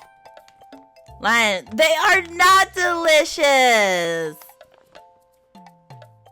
Lion, you haven't had the apple ones yet. Oh yeah, sorry, I accidentally did it wrong. I'm trying to open the apple ones right now, actually. So, apparently Lux says the bear banana chips are tier 2. Would get again if convenient for him. I've been playing since the 70s. I have played the entire D&D. Oh snap! Hello OG! I bet you have some good stories. I love banana chips. You know, I might like a different brand. Because I do like bananas. But that was traumatic. Hi Chuck! Welcome to the stream. I thought your combos would be trash, to be honest. I judged them pretty hard prematurely. But they actually ended up in would have if offered to me. So good job. Oh dear. Yeah, the conversation about movies. That was not in health class. What do you mean it wasn't in health class? Because they have to... Well, not have to. This whole legal thing. But like, you know, if you're talking about hygiene... And they have the diagrams and they're like, oh, you have to make sure to clean or you'll end up with like an infection or some stuff, you know. Lion, have you actually been doing some casual mutilation and drying and selling on the black market on the side? Listen, black market deals. You can make some bank though, just saying. Not me. That was not in horror games. Yeah, well, okay, not skin tips in horror games, but like body mutilization is in horror games. Like, I can imagine what someone's intestines would look like if someone like cut them open and they would like fall out of their bodies. I can imagine what that looks like because of horror games. Miss me with those gore movies. I mean, I love horror movies. I could, like, that's why I feel like if I saw a real dead body that was like cut up and stuff, I probably wouldn't really blink an eye because I'd be like, oh, it's like Outlast. Which I actually did buy Outlast Whistleblower and the original game because it was on sale for $4. So now I own it. I usually go wizard or sorcerer. I really like cleric. Not for the healing, but for the fireballs. I played rogue for a long time and it was fun, but I want to try out new stuff too. Maybe I would try cleric. No, you can't do cleric. Or go full on try hard mode and do artificer. You could do artificer. I feel territorial about cleric. Mine. I play an artificer right now and I need to put in more work to understand the artificer. So I feel like I'm not playing the artificer to its full potential because I just haven't taken the time to learn. Combos are like some of the healthiest and filling. Oh, I wouldn't call any snack healthy, especially what these look like. But I was pleasantly surprised. You might also like Ranger. Ranger sounds nice, actually. And yet you hate playing horror games. You're like the opposite of me. Yeah, but I was going to talk about this after the tier stream. But I bought Outlast because I'm planning some activities for my birthday subathon. And I felt that I could do like 1 hour of Outlast if we hit a goal or something like that. Like, play a horror game as a goal for the subathon. I love horror games but hate horror movies. Oh, you hate horror movies? I love horror movies. I mean, watching Let's Players play horror games is basically like watching a horror movie to me. I'm eating this entire bag of banana chips behind line right now, and I'm thankful for her poor assessment of their placement on the list. You might get these apple ones next, too. The apple ones smell like sadness. They smell like war ration sadness. I usually just choose Genasi as my race for Fireball. I have a ice Genasi that I flavored after what's her name? Shiva from Final Fantasy. I just saw Shiva and I was like, oh my god, I love her. She would be mommy, as they say. So I made a ice Genasi based off of her. And I enjoyed it. Playing her very well. I actually don't know what race to choose. I have to think on that one. Oh yeah, if you're a beginner, like choosing like tiefling or human would be good probably. Something pretty straightforward. You should do the multiplayer Outlast game. Okay, but also I think that's Trials, right? The multiplayer Outlast game is also not $4. Like I got both games for $4 because Nintendo is having a sale or something. I don't even know what the name of the sale is, but Outlast Trials just came out, so I feel like it's like probably $30 or more, maybe. Also, that game looks terrifying. I watched Goomba play it when they did the early access or whatever. That shit looks terrifying. Like, worse than the original Outlast in terms of terror, I mean. Humans are the most flexible and get easy access to feats, if I recall correctly. Yeah, and they get a +1 to, like, their stats, right? Like, all of them or something? Or 3 or something? But they're not very specialized, sadly. Yeah, but I feel like it's, like, a safe, like, first choice. And then once you get, like, you know, you get more into D&D and you want to do, like, more special things, you can, like, you know, try out a non-human person, maybe? Apple chips are pretty sad. Too much apple in the world as it is. You think so? What? Pound of D&D. When I was a younger woman, you knew someone was OG D&D when they showed up to a game with a Crown Royal bag full of dice. I have a dice collection of... Oh, I should recount them. You know, honestly, I might have 100 sets at this point. I might have 100 sets of dice. So after the first year of our campaign for Christmas, I sent each of my players a purple Crown Royal velvet bag filled with literal pound of D&D dice. It was 20 full dice sets, if I remember right. Oh my gosh, we would be best friends forever. I love dice. I have a dice display case with lights, and I even got a magnifying glass with a light on it for dice appreciation sessions, as I like to call them, where I literally sit and just look at my dice under a microscope. That sounds amazing. And then when I visited some friends in another state, and I actually brought my favorite dice sets with me so we could play in person, and I could roll my dice. I have a dice tower too. Love it. When you need someone to chill with you while playing Outlast, you may play for longer. I mean, that's a good point though. Maybe I'll have you... I don't know, would you actually be helpful or would you just make fun of me? I feel like you might try to make it worse for me if I invited you. Somehow pound of D&D got flagged for seg words. Yeah, maybe if it was LB instead of the word pound, I guess. I've always gone fire genasi. Yeah, I did cleric for fire. Totally not an arsonist. I mean, but arson is great. Hand cam dice showcase stream someday. Oh, that could be one of my sub goals. Cause I have like cooking stream. So maybe we could do a dice showcase. I know the game like the back of my hand. Although I might not play Whistleblower because Whistleblower was freaking intense. Whistleblower is like outlast on Coca. My wife Dashie has 134 sets of dice right now. Ooh, the clickety clacky shiny math rocks make her goblin brain go.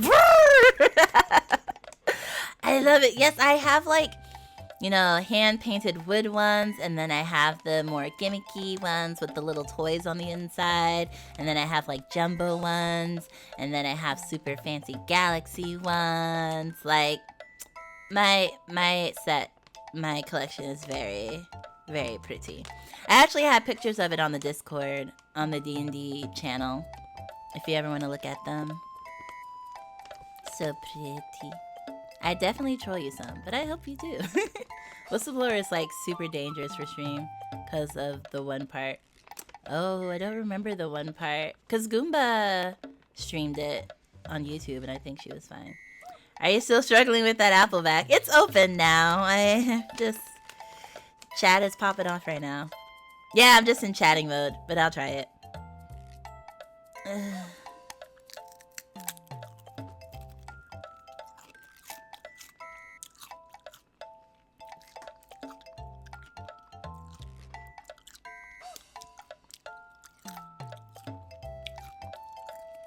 These are sweet.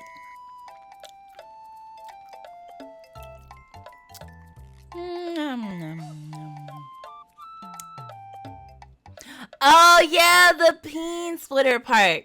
I'm pretty sure chat warned her and she made sure to censor it. Yeah, you're right. That would definitely need to be censored.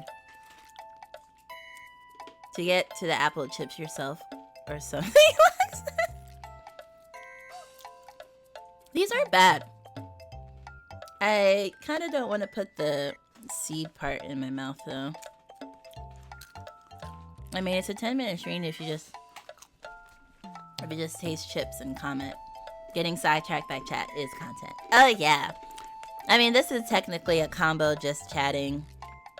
Chip cheer stream.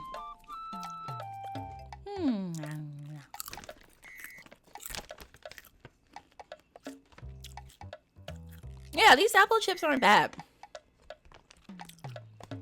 They're really sweet.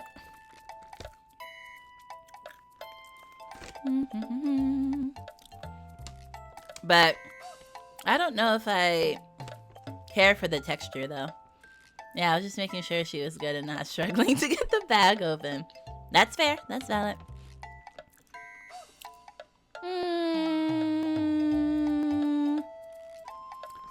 I'm gonna put them in would have if offered to me. Just because if I want an apple, I'd rather just have regular apple slices and not have them be crunchy. But they're fine.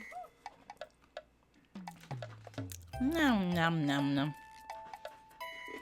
They're very sweet. Like the apple sweetness is hella condensed.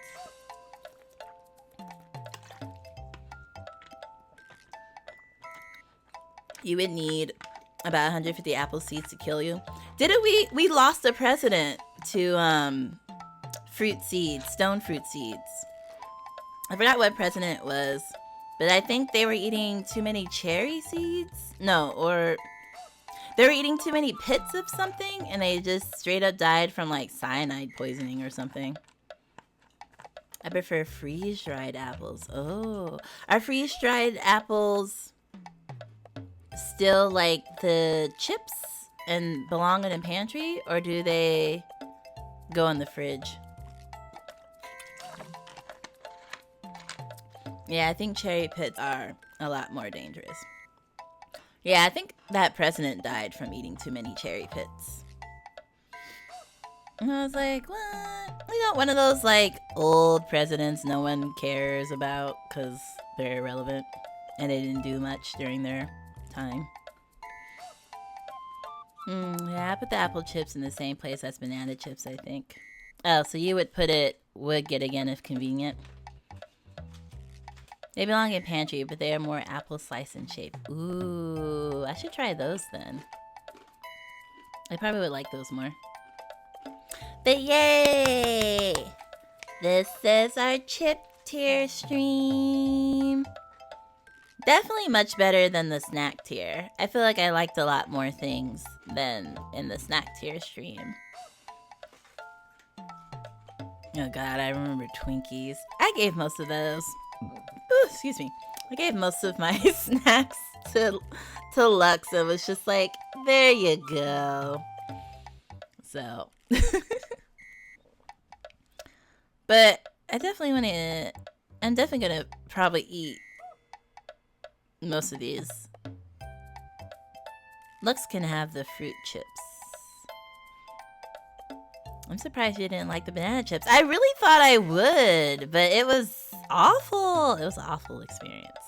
But I want to try a different brand of banana chips and see if maybe a different brand would be better for me. Maybe. Because sometimes it'd be like that. Sometimes it's about the brand more than it is about the food. Well, the banana chips are gone now. Yeah, I mean, definitely not that brand. I would definitely try to get a different one. Maybe one that looks more like bananas and less like skin tops. Okay. Let's switch to the chatting stream. It's me. Yay. I hope y'all enjoyed the tiering of the chips. I think, what did we say? We said next time we're doing a drink tier stream.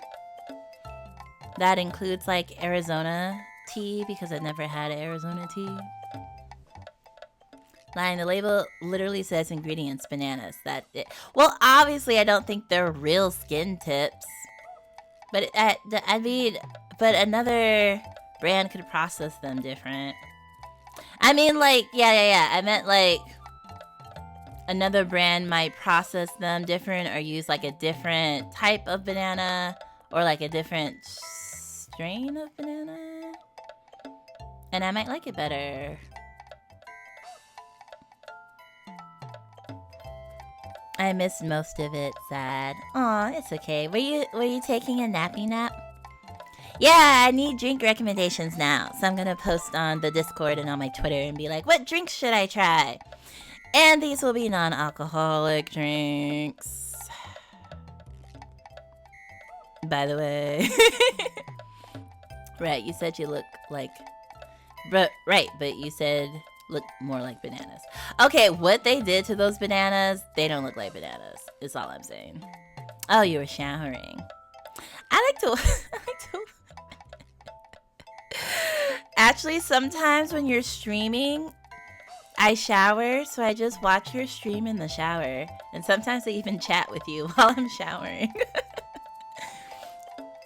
Not saying that that's what anyone should do.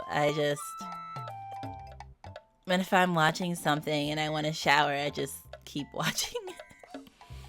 Literally every Mountain Dew flavor. How many Mountain Dew flavors are there? Looked it up. It was Zachary Taylor, the 12th president of the United States. Yeah, 12th president. So, like, hecka early. But the exact cause of death is still disputed. Like, cherries could have had something to do with it. Oh, gotcha. Because he was, like, guzzling those cherries, I think. Bruh. I mean, you just put your phone in, like, the corner of the shower. And it's fine. Damn, Mountain Dew tier list. Is there that many Mountain Dew flavors that you can do a tier list just based on Mountain Dew? Now I'm going to be self-conscious about that. Why? Is it weird? I mean, I just feel like showering doesn't have to stop the fun. There's got to be like 50 Mountain Dew flavors or something crazy. Oh my gosh. That's a lot. I bet there's one on Tier Maker already. Yeah, that's wild. Oh my word. There are a lot of Mountain Dew flavors, especially near the holidays when they have extra flavors. Oh my. But now I'm curious. I never even had Mountain Dew at a baseline, so I don't even know like what it tastes like. Like, is it closer to Sprite? Like, what is its... Oh, it's lemon lime soda. Oh, I love lemon lime soda. Well, love it as in I enjoy when I drink it, but I always go for Coke. Like, Sprite is technically a lemon lime drink, right? Too bad they stopped producing the Dew Shine flavor too. Oh, was Dew Shine like orange? Or am I thinking of Sunny Delight? It's lemon lime, but not like Sprite. It's usually compared to Mellow Yellow. I'm not sure what Mellow Yellow is, but it reminds me of when people are like, if it's brown, flush it down. If it's yellow, let it mellow. P. Well, out of comparisons. Alright, I'm down for trying some Mountain Dew flavors. I don't think I'll do all 50 because that sounds like that will lay waste to my grocery budget again. But I don't mind trying a few flavors. Code Red's my personal favorite. Oh, okay. Oh, do I have my... Oh, I think my notebook's in my bed. I wanted to write it down in my little notebook. Notebook. But I'll write it down on my post-it note instead. Post-it notes. Post-it note. Post-it note.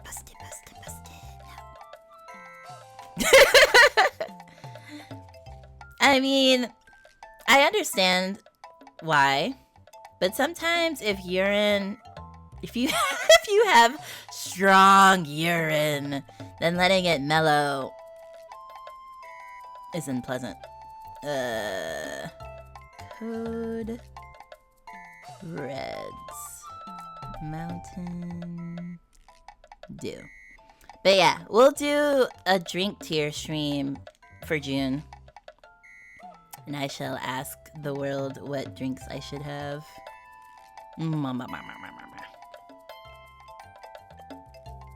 Oh wait, shouldn't it be another commercial break soon? Oh, I missed it. Whoops. The world. Gotta send you baking soda. Oh my word, that sounds like... You know it's gonna be harder to spit out drinks than it is to spit out snacks. White Out is my favorite. Okay, White Out. I have never seen you drink Mountain Dew.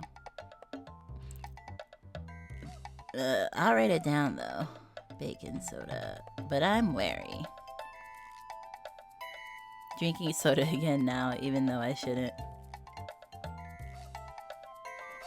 Is root beer soda? But I haven't had it in forever because I stopped drinking soda right before it was discontinued. Then it only came back recently. Oh, so I definitely should try it before it's gone again. I rarely drink soda nowadays too. I drink like Coke every day now. It's so bad. But I drink the baby Cokes to make myself feel better about it. Maybe once every couple of weeks. Root beer is soda. Oh. I know it's not beer. Before you say, what, did you think it was beer? I put root beer. Oh, it's called root beer soda, huh? I put it in its own category. Because I feel like root beer has its own vibe that I separated out from like soda. Like I wouldn't think, oh, Sprite, Coca-Cola, Dr. Pepper, and then root beer. I'd be like, root beer is in a different room. In the same house, but in a different room. Oh, licorice soda? That sounds awful. I mean, but I also genuinely dislike root beer, so maybe that's why. Yeah.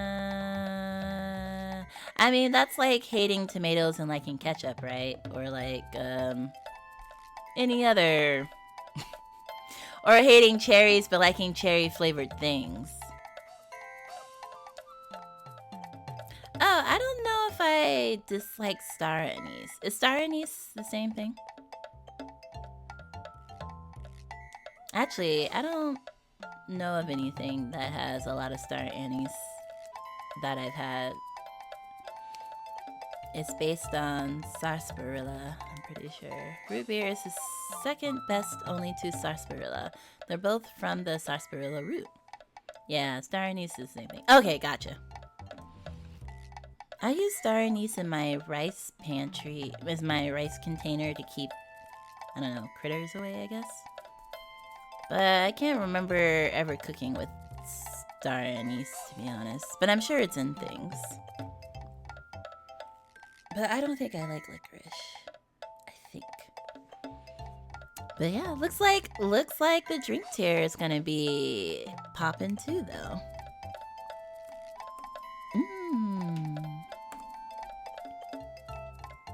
The world is full of so many fascinating flavors. Oh, I keep forgetting that I need honey.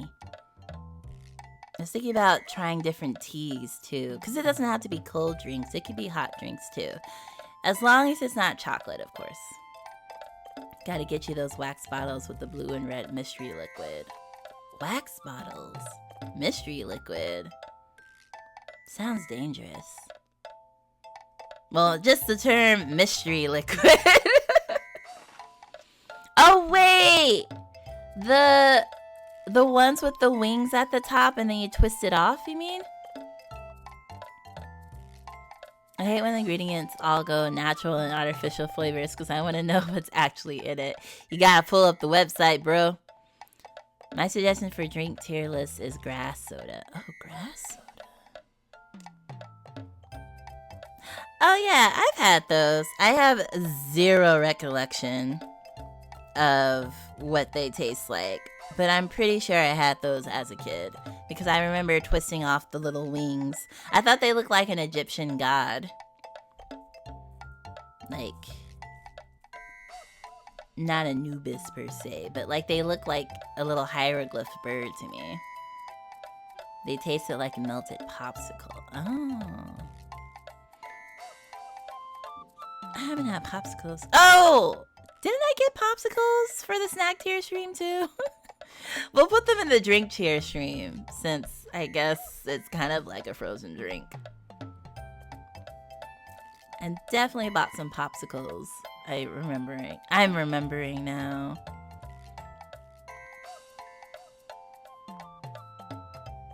I think the most common ones now are probably Kool-Aid jammers. Kool-Aid. Kool-Aid has a lot of sugar in it, right? I wonder what the amount of sugar in Kool-Aid is relative to Coke. Was that a funky one, like lactose-free milk? Lux, like, lives off of lactose-free milk. It's probably not a funky drink to him. It's definitely funky to me. Because is there, like, a farmer's lactose-free milk? Like a farmer's brand? Oh, fair. I live off of it, too. And never mind, they're called Kool-Aid Bursts. Ah. I'll write those down too.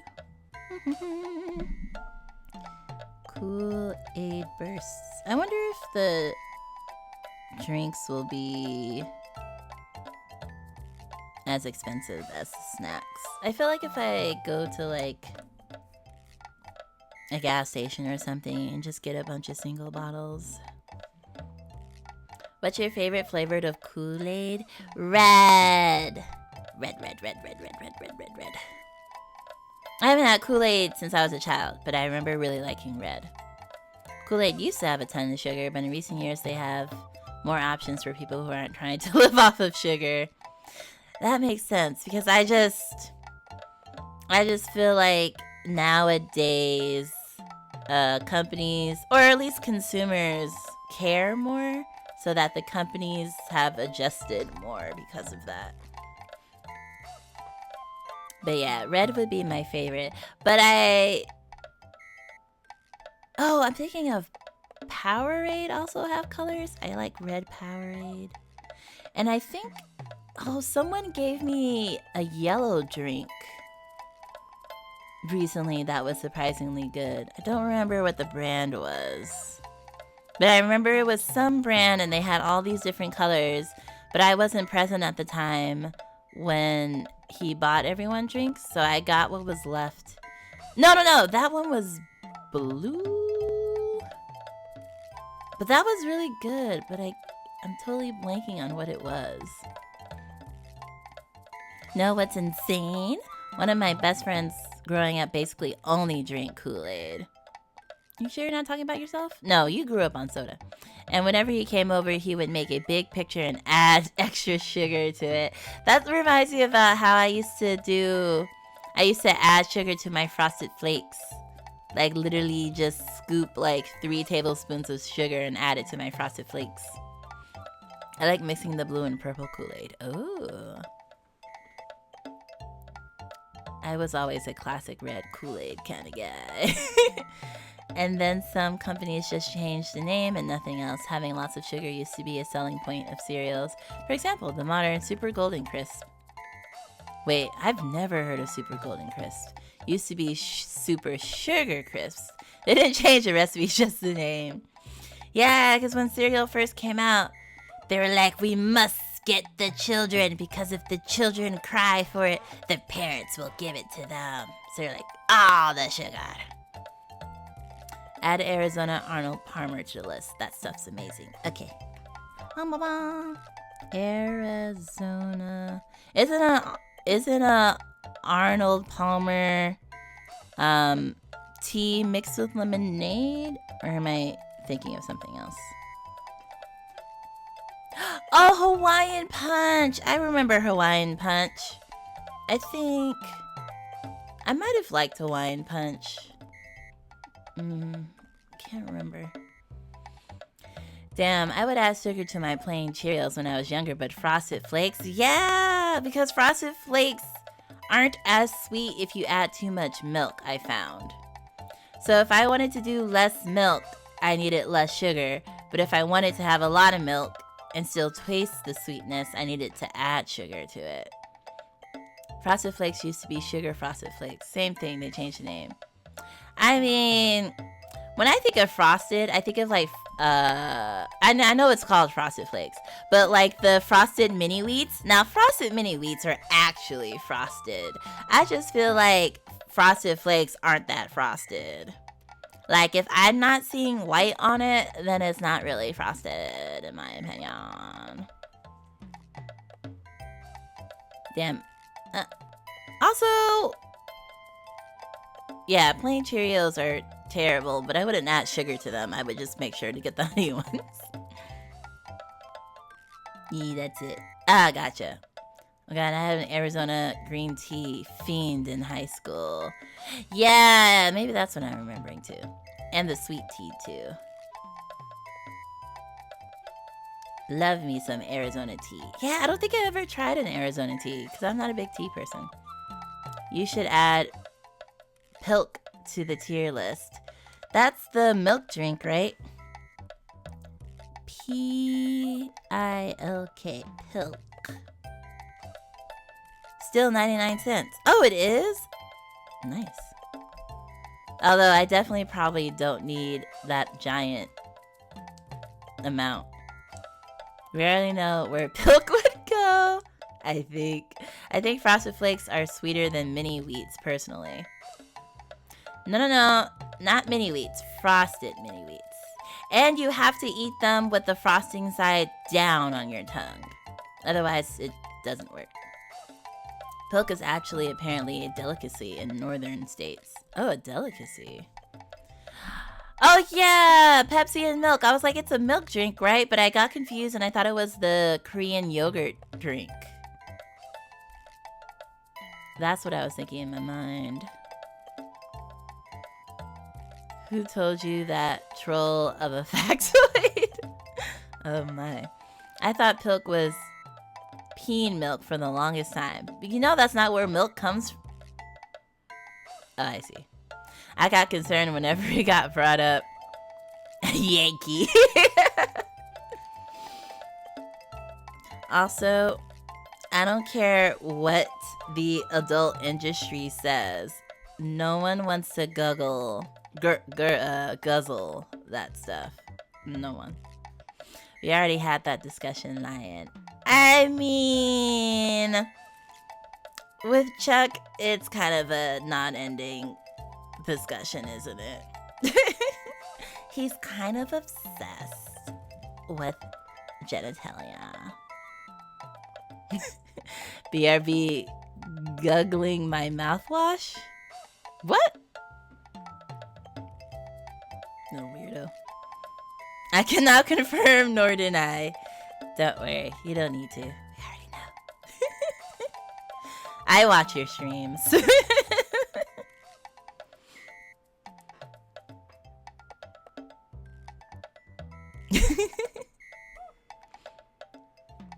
Oh, that's just lion speak. That's just my normal stumbling over language speak. Gargling.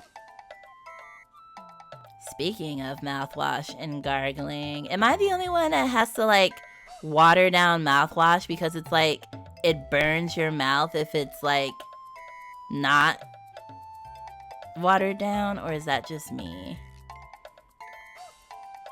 They'd be like, ooh, use a capful. It's very strong, but that's the point. I just don't feel like it should be burny though. So I do like 1 part water, 1 part mouthwash. Okay, but I remember once I had an ouchie and I went to a nurse or something, and then she was like, oh, when you put like alcohol or rubbing alcohol or the isoprofen or something on a cut and it burns, people think that like the burning sensation means that it's working, but it actually means you're damaging your cells. She's like, burning is bad. Burning is your body telling you no good. So I feel like I carry that with me to mouthwash and I go, I don't think it's supposed. I think my body is telling me that something is off and it should not be burning.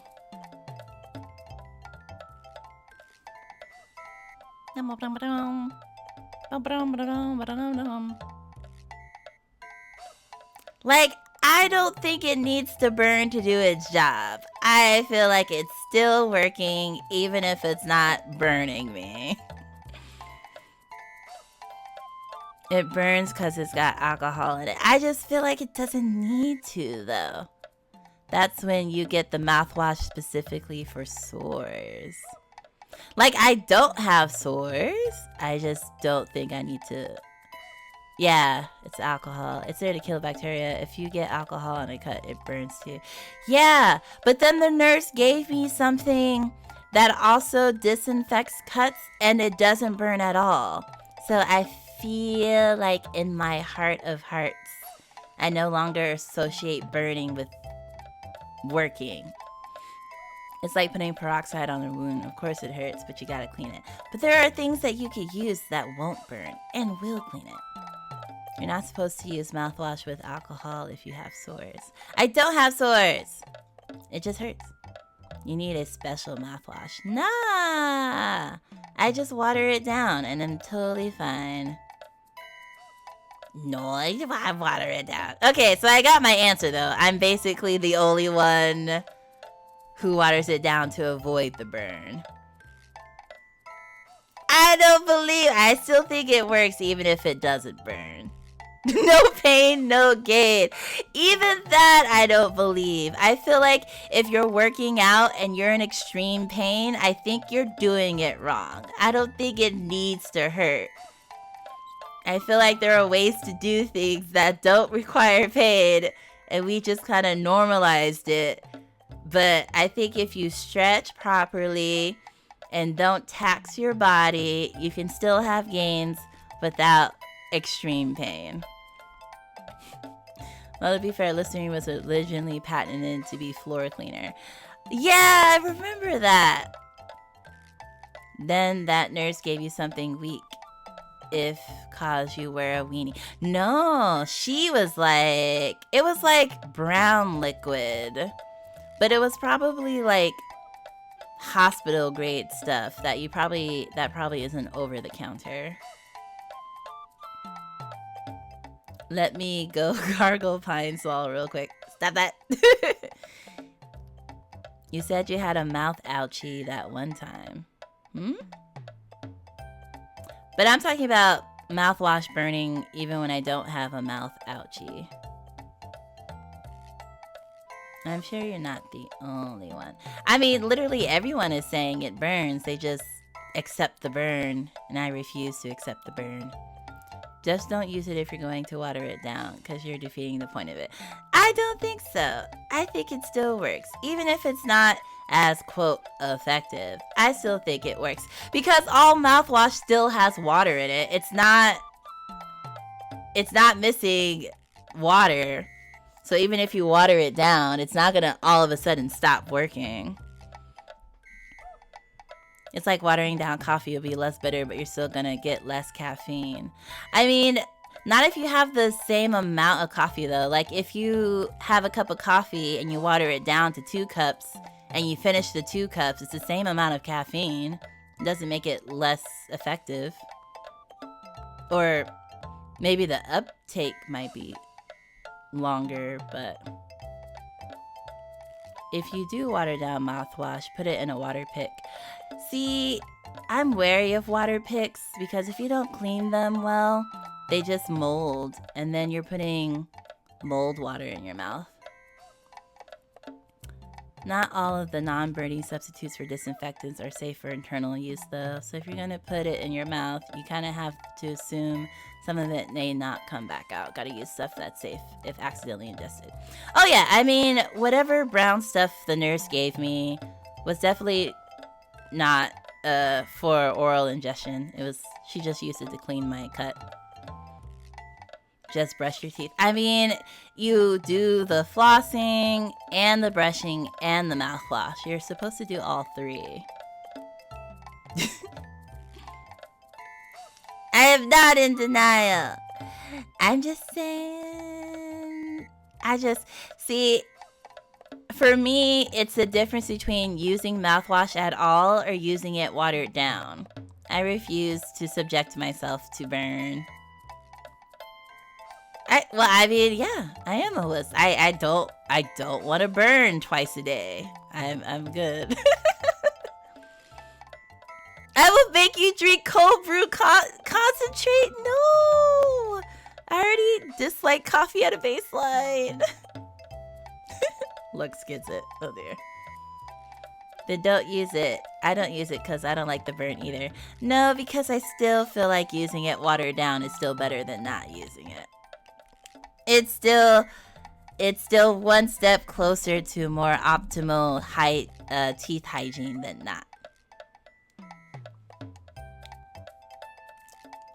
Only use it every now and then. Yeah, but see, on the bottle it says you have to use it twice a day, every day, to see the desired optimal results. Or at least the brand I have says, like, to see the results of it, you gotta do it twice a day. Every day. Yeah, I mean, again, we're talking about, like, best practices, but bare minimum would be just brushing your teeth.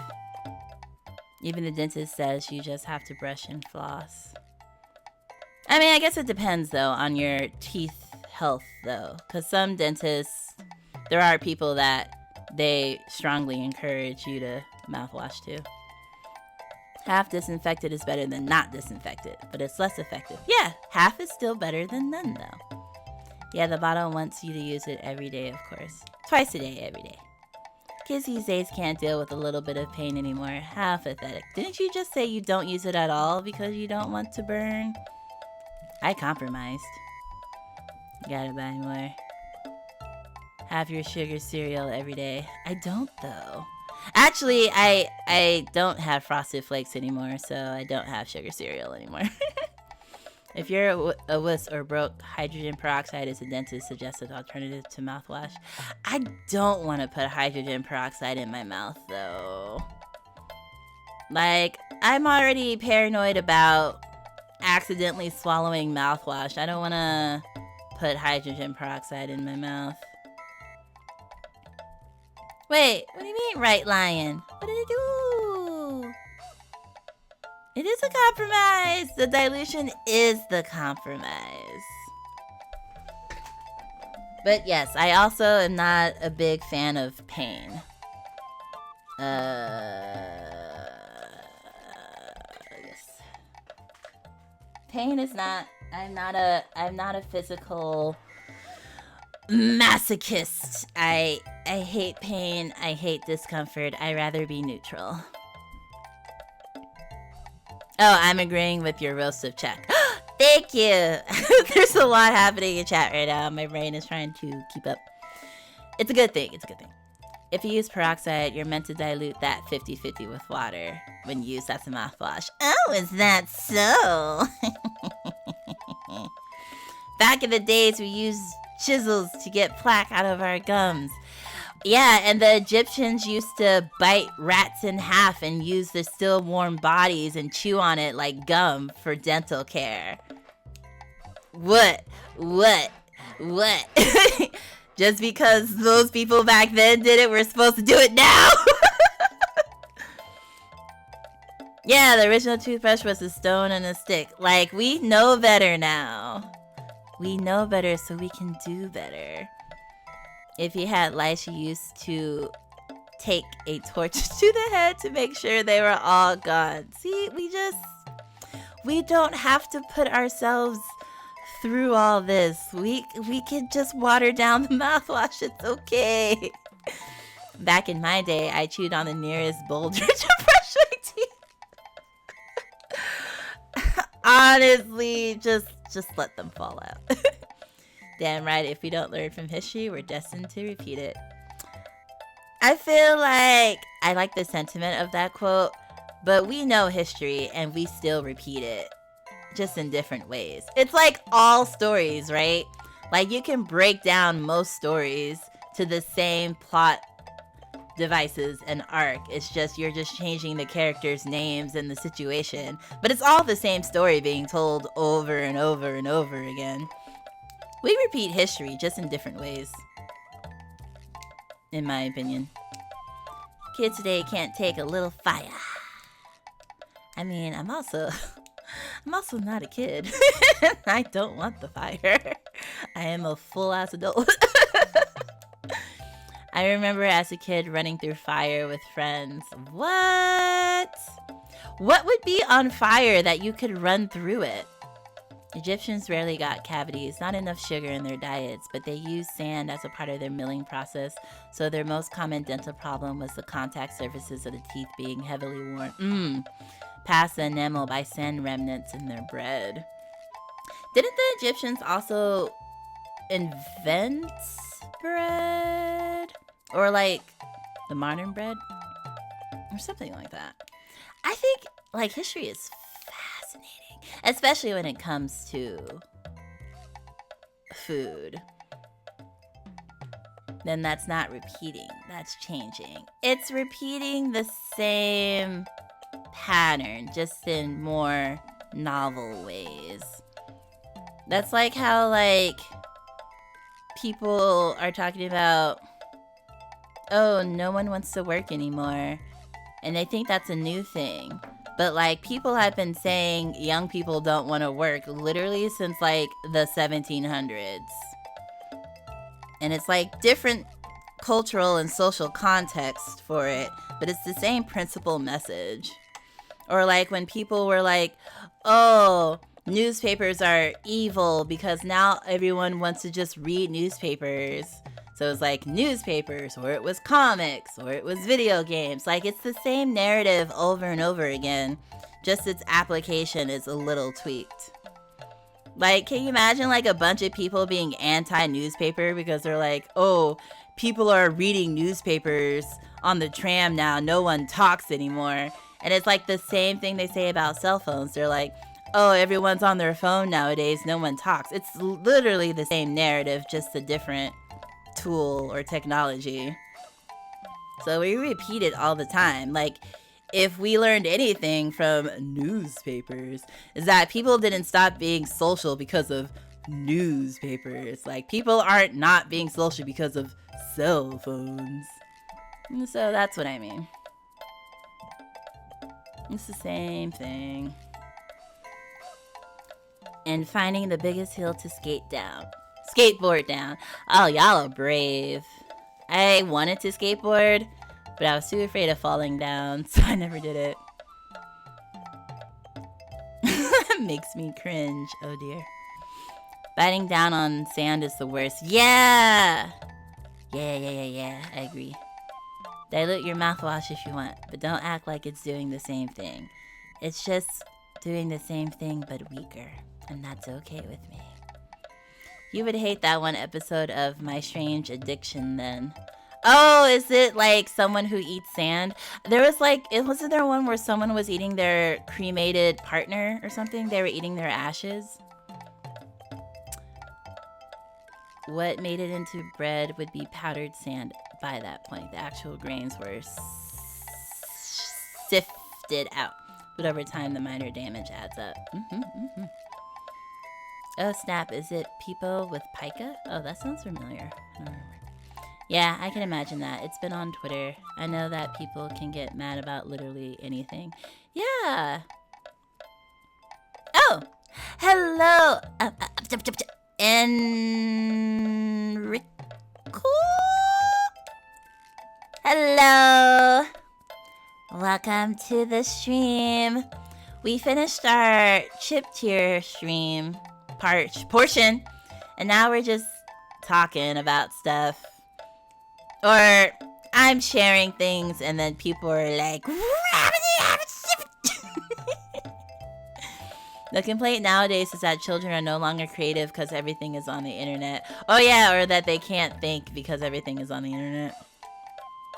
Oh, I think you forgot. Never mind. You're good, Lux. You got that right. Yeah. There was one where they would eat the cushions of their couch. Oh, like cotton candy. Well, it doesn't dissolve in your mouth, so probably not. How's it going today? It's going good. I was pleasantly surprised by the chips. Like my first snack tier stream, which is on YouTube. Most of the snacks I didn't really care for, but I did like the chips a lot. Like Doritos are really good, apparently. Apparently I missed the memo on that one. How are you doing? If I learned anything in my life, is that you will find what you're looking for. So if you're looking for something to be mad about, you're gonna find something to be mad about. So I say, look for something to be happy about. Aw, cute. I feel that though. It's honestly all the same. Kids these days, this generation, bullshit every time, throughout all the time. Exactly. It's an endless cycle. Yeah, that whole concept is dumb. Doing just fine, but tired from work. Done for the week. Congratulations, another week down. I'm so not looking forward to returning to the work grind. But it is what it is. But it's so nice not to be. I mean, outside of not having, financial security and a salary, it's so nice. I mean, that's the trade-off, though. That's the trade-off. I just hope my next job doesn't make me super miserable. Because that's lame. I know most jobs make people miserable. But I hope to find one that's tolerable. If not enjoyable. But we'll see. We'll see. I looked down on that front. Maintenance man. He's the maintenance man. So did my brother. My brother loves his job. He doesn't rub it in my face, but kind of. Just a little bit. Just a little bit. But I'm happy for him. brother Lion was able to do the quote American dream shite. He's got his house, his wife, his 2.5 kids. They don't have a white picket fence, but they got a front yard and a backyard, and they do backyard barbecues. Don't mind my job. Got it, LOL. Y'all gotta pay rent? Weak. I mean... oh boy. I do plan on getting into film, but since I'm not living in a major city, I don't know what I can really do. Oh yeah, I feel like that's also a thing, right? Like, a lot of industries, maybe not a lot. I'll just say there are some industries where it's really location dependent. Like, I also know a lot of esports gamer people live in California or like LA because a lot of esports headquarters are there. So like, people have to like move in order to work in certain industries. I think, New York City is known for like fashion, and then film and stuff is like also California. I don't know any other ones off the top of my head. I think, isn't Boston... I think Google's headquarters is in Boston. Oh, because Boston has MIT and some other tech school, right? So there's like a lot of tech in Boston or something. And I don't remember if Chicago is known for anything. Maybe, I don't know. Yeah, if you want to do stuff in the entertainment industry, you gotta have to build your network. Atlanta is the place to go for film. Oh, Atlanta for film. You can make films in 2 toll locations. You just have to start small and submit your films to indie film festivals and such until your skills get known. Oh, rural locations. Sorry. You can make films in rural locations. The thing I hate about the film industry is you really gotta know people to get yourself out there. Yeah. Atlanta is only a few hours away, so that might be good. Music in NYC and Nashville. Ah, right. Nashville is quite a city. I've never been there. I feel like I've heard they have some good food. Some particular food, I can't remember. Boston, you mean Boston Dynamics? I don't know what Boston Dynamics is, but like I know Boston has MIT and was there another tech school? But they have their Google headquarters, and it seems like there's a funnel with MIT graduates ending up working in the tech industry in a bunch of headquarters in Boston because that's where they are. Oh, sorry, I forgot. I don't think. Hold on. How do I do this?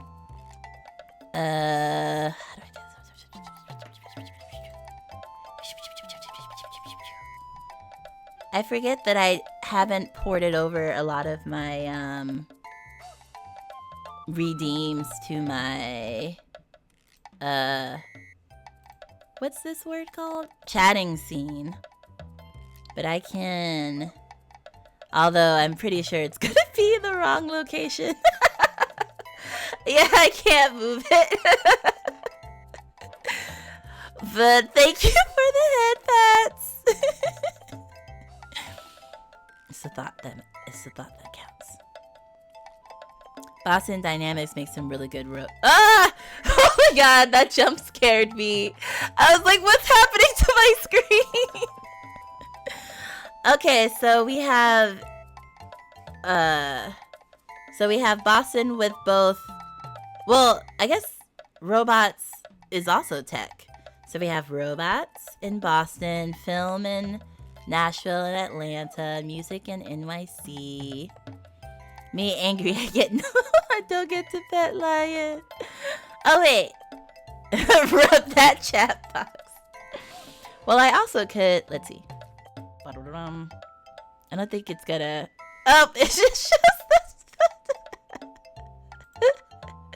Okay, wait, now. There we go. It's so heavily over my eyes. There we go.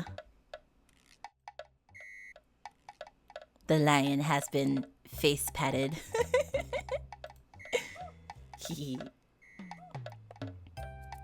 Tech in San Francisco too. Oh yeah, isn't that, what do they call it? Silicon Valley? Is that San Francisco? And I think one of the best hospitals in the world is in New York City too. I like that transition. Thank you. I actually wanted to make my own stinger. I like the stars transition, but I wanted to make one that had like my logo and maybe like my chibi art in it. But I haven't just... When I tried to look up how to make a stinger, it looked kind of complicated, and I wasn't in the mood to learn at that moment. Look at that, wiggle. Very aggressive. That animation reminds me of over petting a pug and watching their eyes bulge. Yeah, I wanted to pick like a more cartoony hand, but that was like the one that the tutorial gave me. And then when I found a cartoony hand, it didn't have the background keyed out. So then I was like, I gotta key out the background. And then I was like, I don't wanna. So that's what we have for now. But I feel like, at least for my birthday, I want to make a few special graphics, so.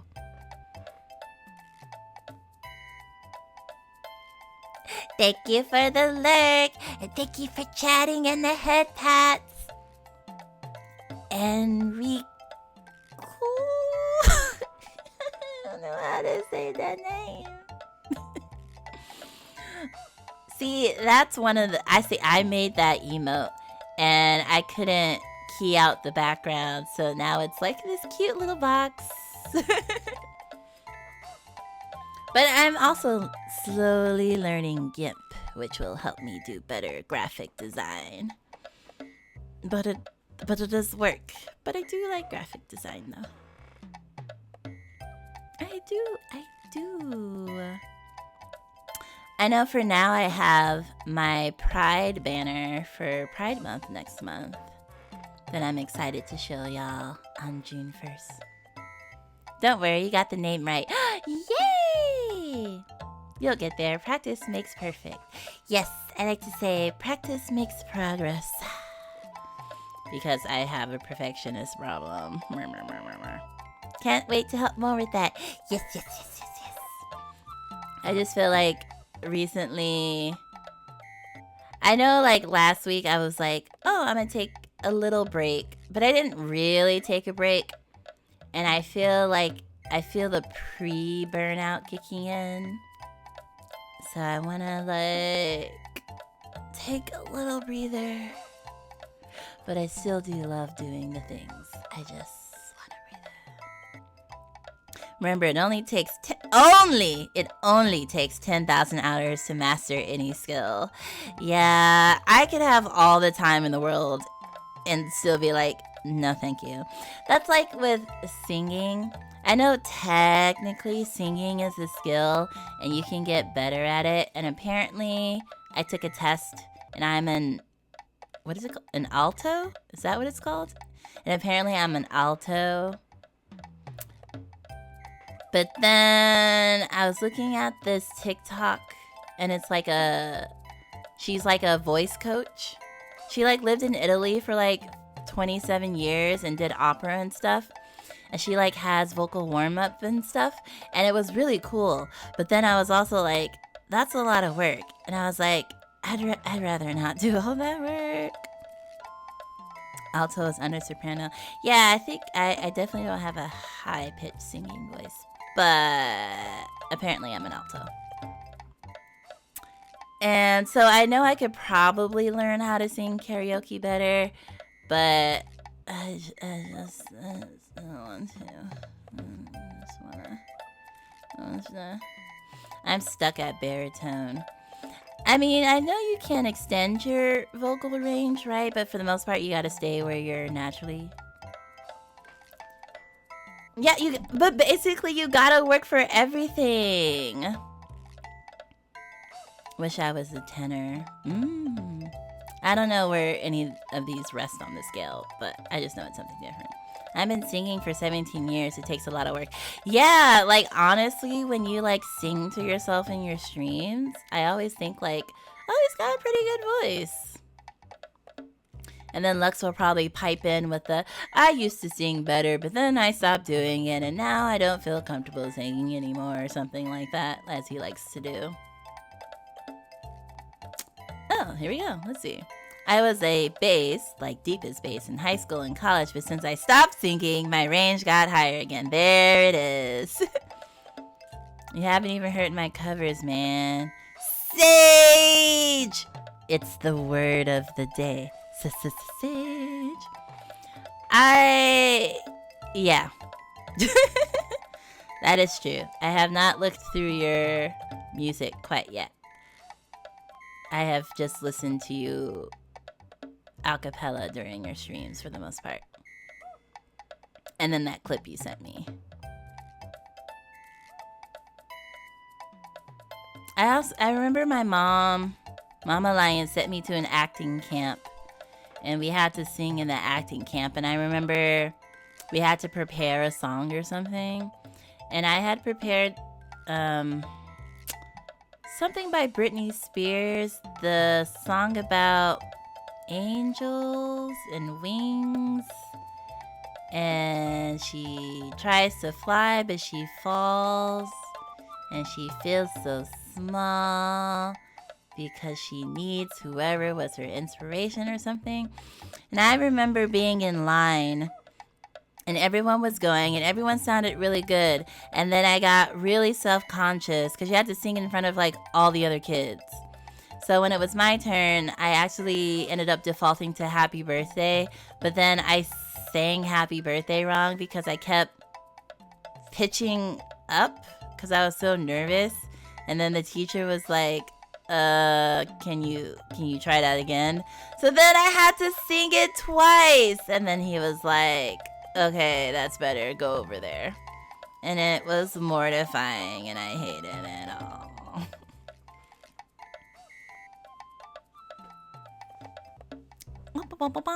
On the upside, though, I can do a little bit of throat singing now, so I can technically hit the lower notes than ever. I just don't like the way throat singing as a word sounds. It's weird.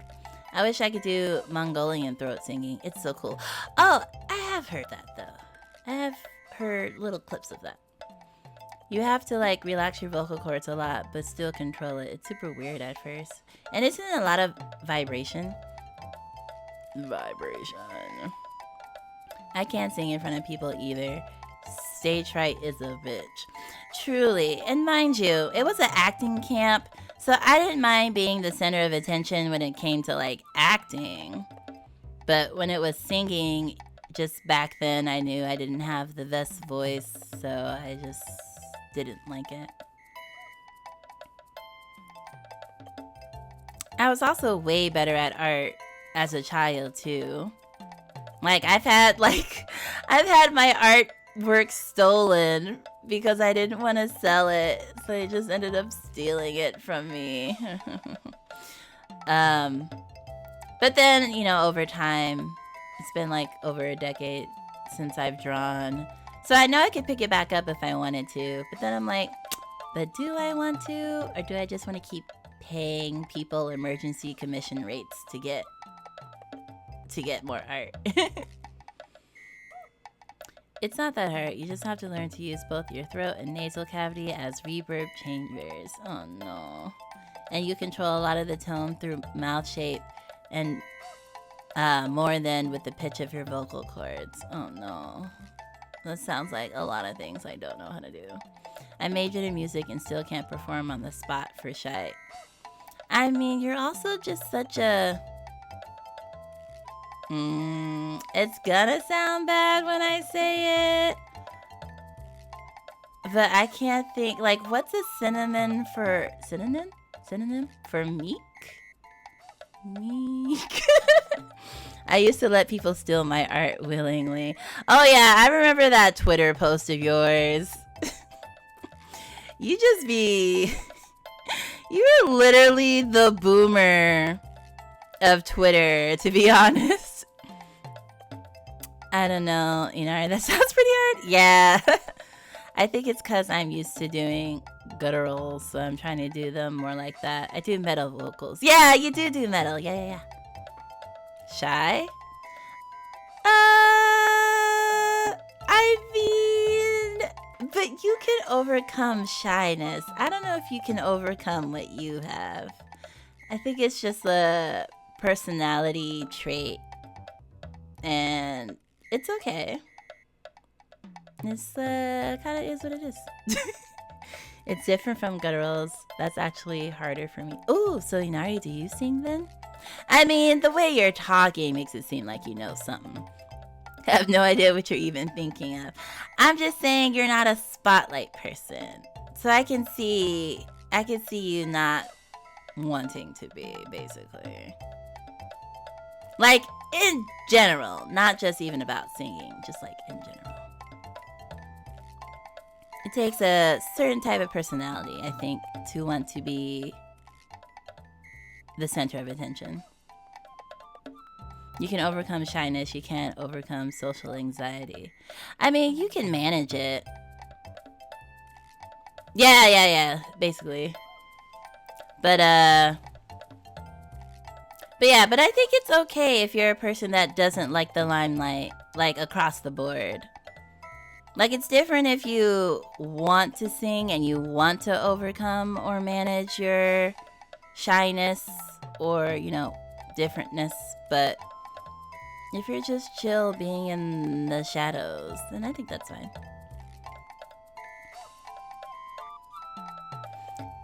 Try starting in the nasal and then adding the throat sound and then the harmonize. Oh gosh, harmony. Then mouth shape and tongue position will do that all for no. It's too much. Too many factors to keep track of. Also, I have a really big tongue. Like, it's kind of like, I don't want to say too big for my mouth, but like kind of. Because I used to play flute and I used to struggle with like that because of my tongue size, doing like the little staccato or whatever tongue thing, because there's a lot of tongue in this mouth. So I feel like if I have to like learn to control my tongue for anything, I'm just like, no, it's too big. It's smaller than it used. Well, it's shorter than it used to be growing up, but it's still pretty long. Clearly has more experience with throat singing than me. Mm-hmm. But I commend. I love the idea of karaoke, and I love listening to other streamers karaoke. I'm okay with not doing it and not working to do it. I just like to make the octave words. Sometimes, no, more words. Y'all can read the words.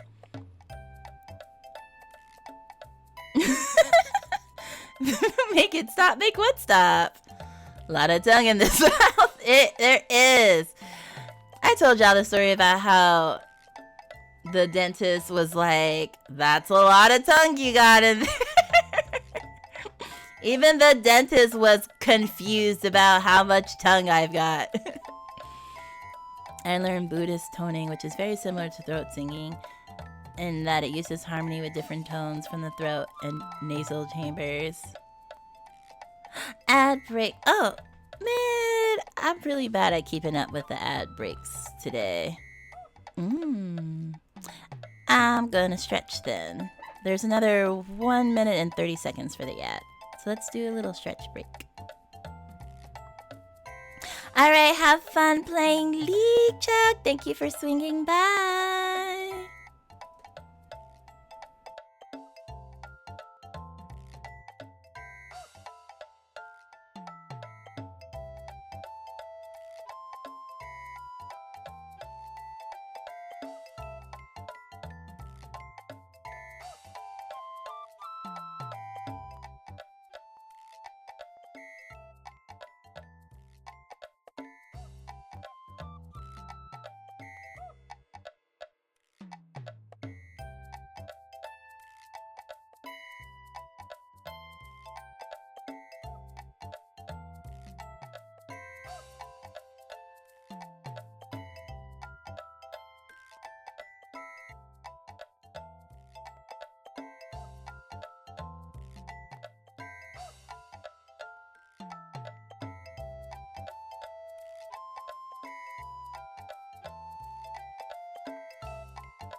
And we should be all back from the commercial break.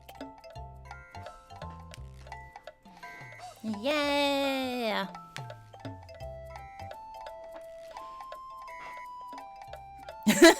The Unlurk. Welcome back. But you know what? Even if I'm a VTuber who can't sing and can't draw, I will be able to play the kalimba. So I'll have that. We could do kalimba karaoke streams. Boop-a-doop-doop-doo. Also, I wanted to ask y'all, excuse me. As I mentioned, I've been playing Red Dead the whole time. Red Dead! I love watching Red Dead. Who needs to sing anyway? Exactly. I mean, it might hurt my chances to become an idol, but you know, that's okay. I don't need to become an idol. Yeah, I love kalimba. It just sounds so chibi and cute. Sounds like a very Rogue night. It does, especially since Rogue, weren't you the one that knew a lot of Western cowboy history stuff? Forgive me if that's wrong, but I thought it was you. Don't say it can't. You don't sing and don't draw, but if you really wanted to, you could practice enough to get good at either of them. Yes, sorry. That's what I mean. I could if I put in the work, but I don't want to put in the work, and I'm okay with that. Imagine kalimba with guitar. That would be amazing. I don't know anyone who plays guitar, though. I mean, maybe I do, and I just don't know they play guitar. But you're right. I guess I'm figuring out what I am willing to put the work in for to be entertaining for the folks. But speaking of, circling back, as I mentioned, my birthday is next month, so I want to do like a subathon, and I wanted to know what if y'all had anything y'all wanted to do, because I mentioned that I bought Outlast so we could do like a horror stream, and I also want to do, I just discovered, what is it called? Words on Stream. Like, there's this whole collection of games that are Twitch integrated that you can play with chat, and chat can play like in chat. Like, you don't have to leave chat or anything. So I figured we'd do some Twitch integrated games, and we could do some Jackbox. I play about as much guitar as you play kalimba right now. Yeah. I mean, you tried it for a little bit. For a little bit. You got little callouses. I wanted to learn guitar, but I haven't found anyone I can get lessons consistently. Yeah, it's also one of those things too, because like, I do better with lessons sometimes, but you gotta find lessons and then pay for lessons. I feel like if I wanted to take singing seriously, I would rather take singing lessons. And that's definitely not in the cards for me right now as well. Yeah, that sounds fun. Right? Oh yeah, Words on Steam is fun, especially if you just need to burn some time, for example, while you're waiting for a friend to come online for a collab. Yeah! So I figured I would do some of those. And then, for y'all that have been here for a while, I haven't mentioned this in a while, but I hate spicy foods because I'm a baby. As you can see, I'm just a baby. I don't like spicy, and I don't like pain, and I don't like burning, which doesn't seem like it should only be a baby consideration, but it's fine. I'll accept it. So I was thinking like maybe one sub goal could have me eating something spicy. Just a little bit of something. Maybe like some hot Cheetos or something. I mean, I've messed with guitar since like high school and took classes in high school, but never like practiced. Yeah, we had a music elective in my high school, and I played acoustic guitar, and my friend played the piano, and well, we were supposed to, I think our assignment was to do either a cover song or make a song. So she wrote us a song, a duet, piano, acoustic guitar and piano. And I played the guitar part and she played the piano part. I have no technique, but all the theory. Yeah. What about Marilyn for a name? Oh, baby name? Are you talking about baby names? Or guitar names? I'm 1/4 Mexican and can't handle spicy foods either. Still feel bad. I've been trying to work on my spice tolerance, but it's a slow process. Yeah, it's like you gotta, start off small and then grow. But I figured it might be, I say fun, but I mean fun for y'all. If one of my sub goals was to eat something spicy. Or maybe I could do like hot Cheetos, or I could do like spicy ramen. Horse name. I'm buying a new horse on Red Dead. Oh, okay. I might have missed the horse part. All I saw was, what about this for a name? And I was like, I might have missed the horse comment. Yes, the pony song. You're not wrong. It would be fun for us. Yes, I was thinking, yeah, that. And then I can host the Jackbox games because I have access to Jackbox. It's like, it just feels really a little daunting to plan a subathon. But I know it's going to be fun, and I know it's going to be fine. I just wanted to just voice some of my ideas and see what y'all think. Have milk and butter bread. Yes! That's true. I gotta remember to have some milk and some buttered bread. Because I remember when I was a kid, the first time I tried hot Cheetos, like, I lost my mind on the playground. Like, I ran to the fountain. I wasn't crying, but I was just devastated from that hot Cheeto. I was probably in elementary school or something. It was awful. Oh yeah, and then I wanted to do one of those, what is it called? Try not to laugh segments. I feel like there's a different name for it. But basically when people play those compilation videos and then you're not supposed to laugh, I always find those entertaining. I feel like I'm easy to laugh though, so I might just instantly fail it like the whole time though. A lot of those are so bad though. Like bad as in not funny or bad as in hilarious? I just want to say that if I call someone an adorable little bean, you have earned my love and appreciation. You adorable little beans, Shiloh 16 love. Yay! I like how it reads the, I guess the code text of the emote. Shiloh. Actually, Shiloh stream was where I discovered words on stream. I had no idea it was a thing until he did his subathon. He's actually still doing his subathon. He's on day 11 now? Like things you shouldn't laugh at. Oh, like dark humor stuff. Oh yeah, that's a bad look. I mean, maybe I'll have you help me pick out a compilation because clearly I can't see it, but you can pick a compilation that won't get me canceled for laughing. Shadowfax, that's a cute name. I'm personally a big fan of slapstick where people don't get badly injured. Yeah! Or like... Wait, this might not.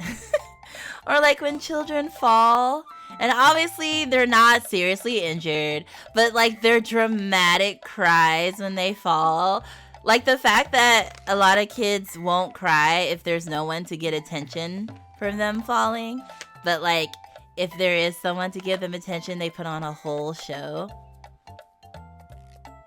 Yeah, that shit's funny to me.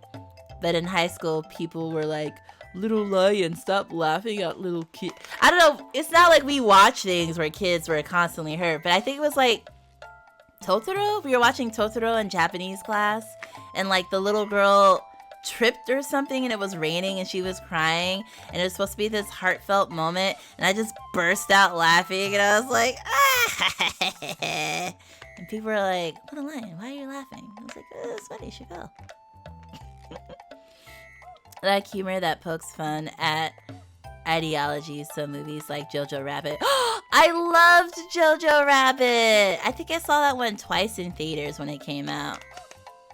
Jojo Rabbit is so good. I agree.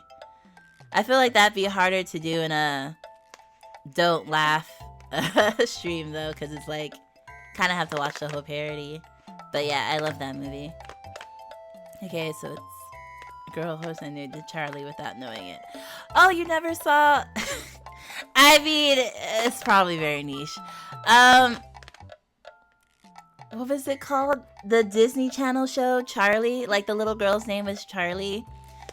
I think... Oh, no. Charlie was the big sister?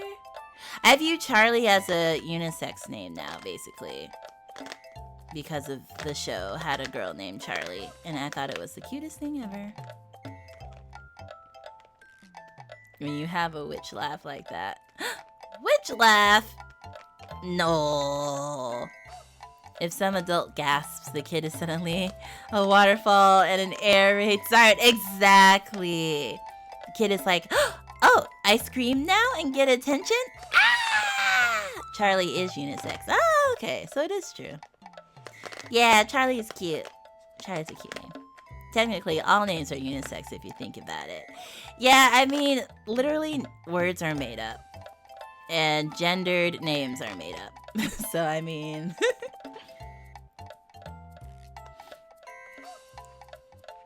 Yeah. Okay, cool. So it seems like some of the stuff I came up with seems like y'all will be down for. I also don't know if I should have it be capped or uncapped. I feel like since I'm so small right now, it's not dangerous to have it be uncapped because I feel like I'm small enough to where I can get away with that. Ever seen a kid laughing and scared and crying at the same time? Sounds like something I did. Did I tell you about, like, the last time Mama Lion spanked me? Like, she was spanking me, and I guess I started off crying, but then I started laughing hysterically. And then she got so freaked out, she never hit me again. That was probably a moment like that. Mama Lion rarely hit me too, though. Like, it was a rare occurrence that she did. But that was the one time, I don't know, I just was like, oh, this is kind of funny right now. Yes, the power move. What do you do when you hit your toddler? She just starts laugh crying. You just walk away. Mama Lion just literally stopped and she just walked away. The child is broken. I mean, again, all the horror stories she told me about my childhood, like, I can understand it. Like, I remember, when I say I remember, I'm talking about I remember her telling me these things. But I used to go to a babysitter, and the babysitter had, like, a front porch with stairs. And for some reason, every time my mom picked me up, I would pretend to fall down the stairs and then lay on the ground, pretending that I was injured for some reason. So I did this every single day. So Mama Lion, was used to it and would ignore me. But this one time I fell down the stairs. There was this white lady passing by in her van with her family. And she pulled over as Mama Lion was walking down the street, and she was like, "Oh, ma'am, your daughter fell down the stairs." And Mama Lion was like, "Oh no, she does that all the time. Like she's just pretending." And the lady looked mortified. The lady was like, "No, I saw her. She like fell down the stairs." And Mama Lion was like, nah, she did that on purpose. And Mama Lion said the lady deadass was contemplating calling the cops, thinking that my mom had, like, pushed me down the stairs or something like that. Or my mom was neglecting me. And then, like, as her and my mom are going back and forth, I, like, pop up from the ground because I guess, you know, after a minute or something, I eventually just pop back up. And then I run over perfectly fine. And the lady looked mortified once again, and then she just drove off. Right? Again, I feel like if I had a sibling, I technically have a sibling, but if I had more friends or a sibling closer to my age, maybe I would have had, you know, maybe I'd just be playing with my sibling instead of falling downstairs for fun. I don't know.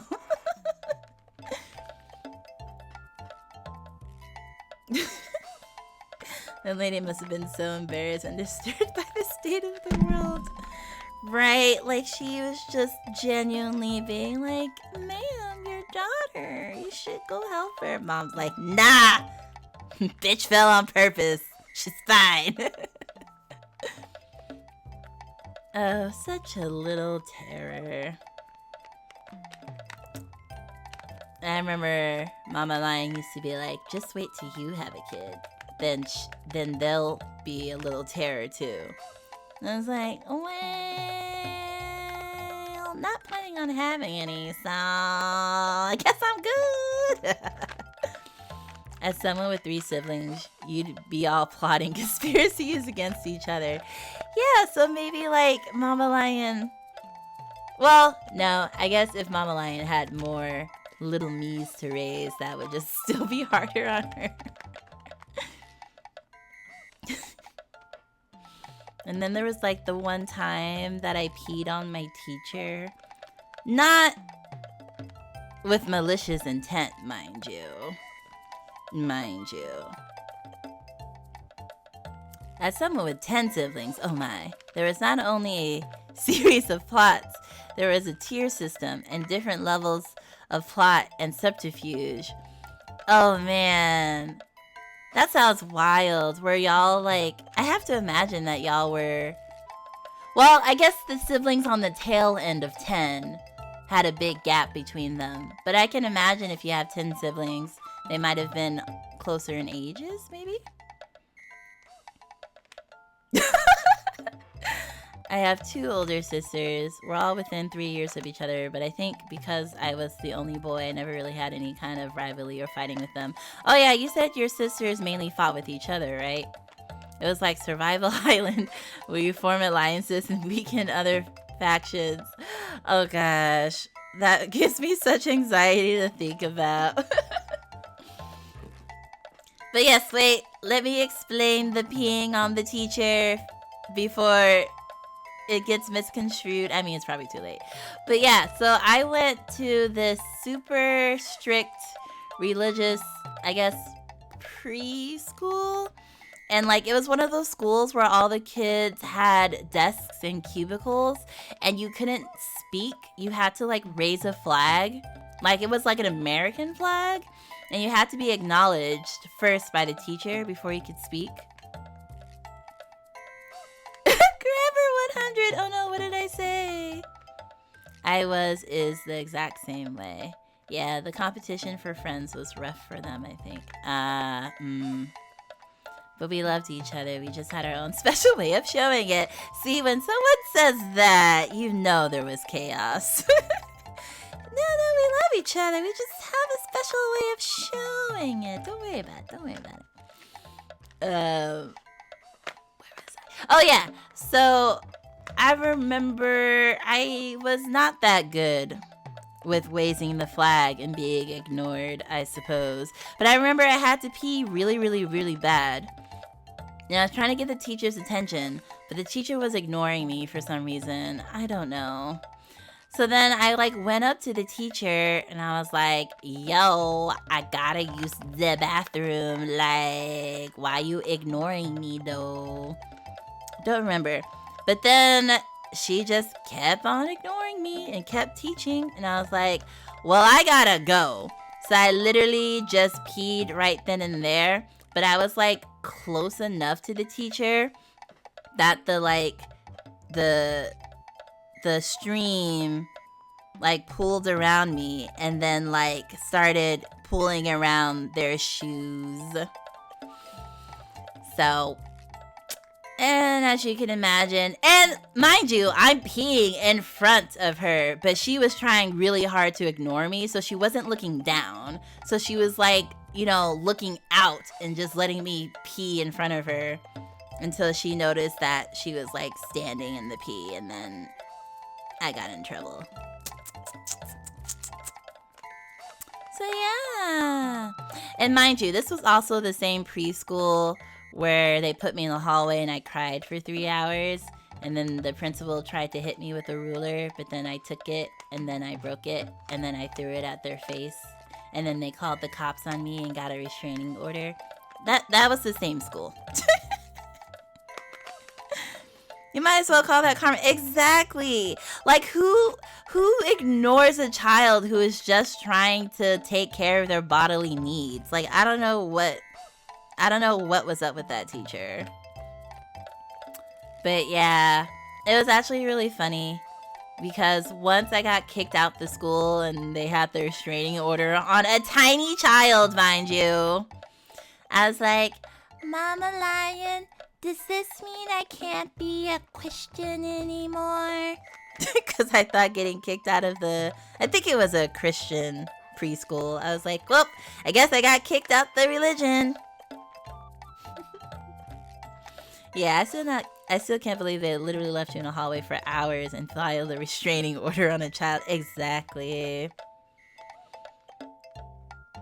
I gotta give myself some pat on the back for those lung capacities, though. Crying for 3 straight hours is a lot. I can just see the principal trying to explain to the cops, oh, I tried to hit her with a ruler, then she hit me with it instead. She's obviously a violent criminal. Exactly, like, come on. As an atheist, I would have loved that way of going out. I mean, it is a pretty badass story. If you think about it that way. Excommunicated as a child. I was the spawn. Yeah, Christian schools are intense. Actually, so yeah, my family is technically Christian. And I actually saw my, what is it called? Baptism tape. And I remember I was just chilling in Mama Lion's arms, and as soon as the preacher took me, I started screaming my head off and like wiggling and being like, yeah! And they were putting the water on me. It's like, yeah! And everyone was looking like, I was like, Mama Lion. All the signs were there. I do not know why you ignored them. Make it a movie. Excommunication. The story of Little Lion Gamer. Truly excommunicated at the ripe age of 4 years old. Peeing on teachers and throwing rulers at their faces. Crying for 3 hours straight. Screaming like a banshee, scaring old women in department stores and giving them almost heart attacks, taking apart children's cots while they slept during nap time. Oh, love these stories. See, if I could draw an anime, I would totally animate that.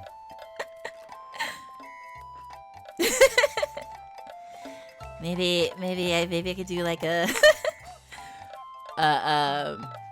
if they have like an animator program where you could just like animate what are those like paper animations? Just like move my body in little positions little by little and make an animation that way. Although at the same time, there was another shot of me at the church. And like, I was they had like one of those public water fountains outside the church. And I was in this cute little dress. I was so cute. And then I clearly was thirsty because I was trying to reach the water fountain. And someone was recording me, clearly, because I'm watching this. And like, I'm just crying and crying because I can't reach the water fountain. And someone's just recording me crying. And then there are people passing by. And I look at every single person passing by me. And I'm just like, please, I'm so thirsty, please. And everyone's like, nope, nope, nope. And I was like, okay, but I just feel like, can you blame me for not liking church? If this is how you treated me. But y'all have public water fountains outside of the church? Yeah, it was like one of those white ones with the metal little lip piece. Yeah, it was too high up. Like, I must have been really young. Like, I could reach the bottom of the fountain, but I couldn't reach the top of it. Or maybe it's like one of those situations where, like, as a baby, or as a young child, someone must have been, like, helping me with the water fountain for me to know that I could get water from the water fountain. But yeah, I was too short, so I had my little hands on it. And I was like crying, and I was looking at the person recording me, like, please, I want the water. And they're just like, oh, look at the baby screaming and thirsty. I will record this for posterity. Oh man, that's also one of the sub goals I was thinking of. Not like a face reveal, but like a baby face reveal. Like I would show you baby pictures of me. Let me share a little story that you might enjoy, Lion. I do love stories. Because of my age, when I was a child, doctors didn't know how to diagnose my particular flavor of autism. The research simply wasn't available to them yet. So when my parents were at their wits' end and needed to find out what the heck was wrong with me, they started with doctors. Okay, I'm assuming that you ran out of characters, so I'll wait. Actually, while you're typing, I do watch a lot of YouTube channels about families with autistic children because I like watching videos of people and their families and the challenges they face, or like, just their lives. And the resources that they have now for parents is astounding. I mean, there's still a lot that we don't know about autism, but when I see like these like millennial parents and the level of patience they have, and then in the comments you see a lot of older generations talking about how like their parents just yelled at them or hit them whenever they would have like an autistic breakdown because the parents just didn't know what to do and they just didn't know about it. So it's so heartwarming to see like all the resources and the patience and the training that, not training, but like, that parents have nowadays for their children and how we understand it so much more. Okay, they started with doctors. When the regular doctors were stumped, they sent me to a specialist. When the specialists were stumped, they couldn't find a physical source. They sent me to the psychiatrist. When the psychiatrist ran out of ideas, my parents did what desperate people have done throughout the history. They went to the priest. So at the ripe age of 11, oh dear, what a place to cut off. That's right. It also reminds me of is it called conversion camps? With the priests, the religious camps, to try to like pray the gay away or whatever, and how that was like super popular and still happens to this day, but definitely back then. Mental health is just as interesting as physical health, in my opinion. Yeah, because even if you think about mental health, also it's Mental Health Awareness Month. Happy Mental Health Awareness Month. And I'm highlighting games that represent mental health in an empathetic and accurate way on my socials. BT dubs. That mental health still stems from physical health because it has to do with different imbalances in the brain. So it still has a physical manifestation in the body. it just affects the mind in such a way. Yay! Oh, you got an exorcism. Oh, snap. The priest was certain, of course, that it was the devil. So I came home from school ready to watch cartoons, and I have a priest waiting for me, oh dear. And they won't let me watch my cartoons because they have to get the demon out of me. Oh my gosh, that sounds terrifying. Especially like, well, my quote experience with exorcisms is, basically movies and media. But I imagine that a real life one would still have like yelling and chanting and throwing of holy water and confusion and like parents crying and drama. I am so sorry for you, but also, of course, LOL. Like, it's kind of like, calling the cops on the baby. It's like, literally, like, you're having a priest conduct an exorcism on your child. Like, well, this priest had no idea that I had once been grounded for an entire year because of my strange behavior. I've read everything in the house, including my grandmother's biblical compendium with the original Greek, Latin, and Hebrew text for comparison. Oh dear. I have an idea about what baby Inari did. Catholics for you.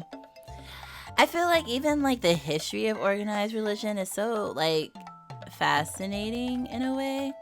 Like, there have been wars and slavery and discrimination based on religion. Of course, as always, humans like to discriminate against each other for various reasons. But like watching like documentaries about like the different religions and their origins and stuff like that, I'm just like, it's wild. And I was also a genius with the near eidetic memory. If I wanted to fight a demon, I was gonna give him a demon to fight. Yes. So I put on a show for letting him defeat the demon, and then I got to watch my cartoons. Oh my gosh, that is brilliant. You make a good point about that. Oh, I love that. Handled that like a boss. I think that's how I got out of... Well, obviously, you actually knew the languages. But, like, there was, like, a solicitor that came to our door once, and I just started pretending to speak in tongues as a child. And then they got really scared. Oh, I think they were Mormons or something. And then they ran away. Like, they were, like, 2 Mormon preteens or something that came to my door. And I was like speaking in tongues and stuff, and they were just like, nah, we out. So many absolute legends in this community, right? But you actually knew the words to make it sound more legit. I was just speaking gibberish. Psh, couldn't take the heat, get out the kitchen.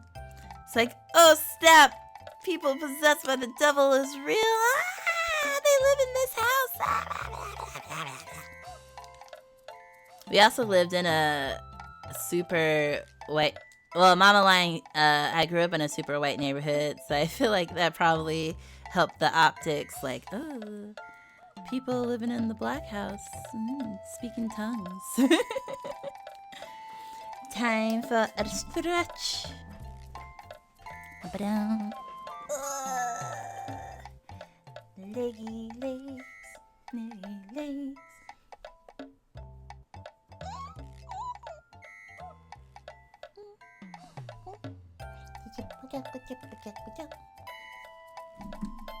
Now it's an extra stretch. Yeah. Never had an exorcism at all. And as a Christian myself, I can say that in this world, I've learned to love anyone who has a difference of opinion. Some people try to get me to do the extreme things, but I've stayed away from that ideology and learned to love everyone equally. See, I love that because I'm like, organized religion doesn't have to always be like, we love us and everyone else is them, and they're gonna burn in hell, and we have to try to convert them, and they're wrong, and we like, it doesn't have to be that way, you know? Like a Joel Osteen approach. I was once getting Jehovah Witnesses. That's another, yeah, that come to the door. At my door with a 16-foot Hermes python around my neck. They didn't come back again. Oh my gosh, that is brilliant. Why am I talking like I'm British? That's awesome. It's like because also snakes are like probably not ideal, right? Because the devil turned into a snake or something in the Adam and Eve story. Brilliant is a great word, right? But I'm like, oh, where did that come from? Brilliant. Brilliant is a brilliant word. Snakes are evil because they made naked people eat apples. Exactly. Gotta watch out for those snakes, man. They'll make you eat apples. See, I ate apples tonight out of curiosity. I didn't need a snake to tell me. The us or them mentality is honestly something I really don't like at all. So when religion is kind of surrounded by that, I'm not gonna say that I like it, to be honest. Because it's like, you're also preaching like love and acceptance as long as you're with us, you know? And I think that's counterintuitive and kind of, yeah, it's not, I don't want to say hypocritical. I can't think of the word I'm trying to say. But you can't have it both ways. You can't be preaching love and then be like, oh, but only love for us and no one else, because they're wrong. In my opinion, that's not in good taste. Kind of, sort of. I just think that if everyone would just learn to love one another despite the differences, when the world's problems can be solved a lot sooner than later. You know, that's why stares at apple chips in suspicion. That's why I really love stories, because I feel like, especially if you're talking about differences in culture or language or lived experiences, I really like stories because they really help us to have compassion for other people and to understand what it's like to live with that difference. And I think that stories can really help us understand each other and respect each other more. So that's why I really like stories. That's why stories are like my thing. Because, like, again, people talk about walking a mile in people's shoes, but sometimes you just genuinely can't do that. But if you listen to people's stories and their experiences and what they've been through and had to overcome, it kind of gives you a glimpse into that, you know? And then you're like, oh shit, I didn't know it was like this. Or like, oh my, I thought it was one way, but it's actually another. So that's why I really like stories. They're a way for us to learn about our differences and also be empowered by them, especially when you come across stories and you're like, oh, there are other people who also go through this. It's not just me. Like, it's very empowering.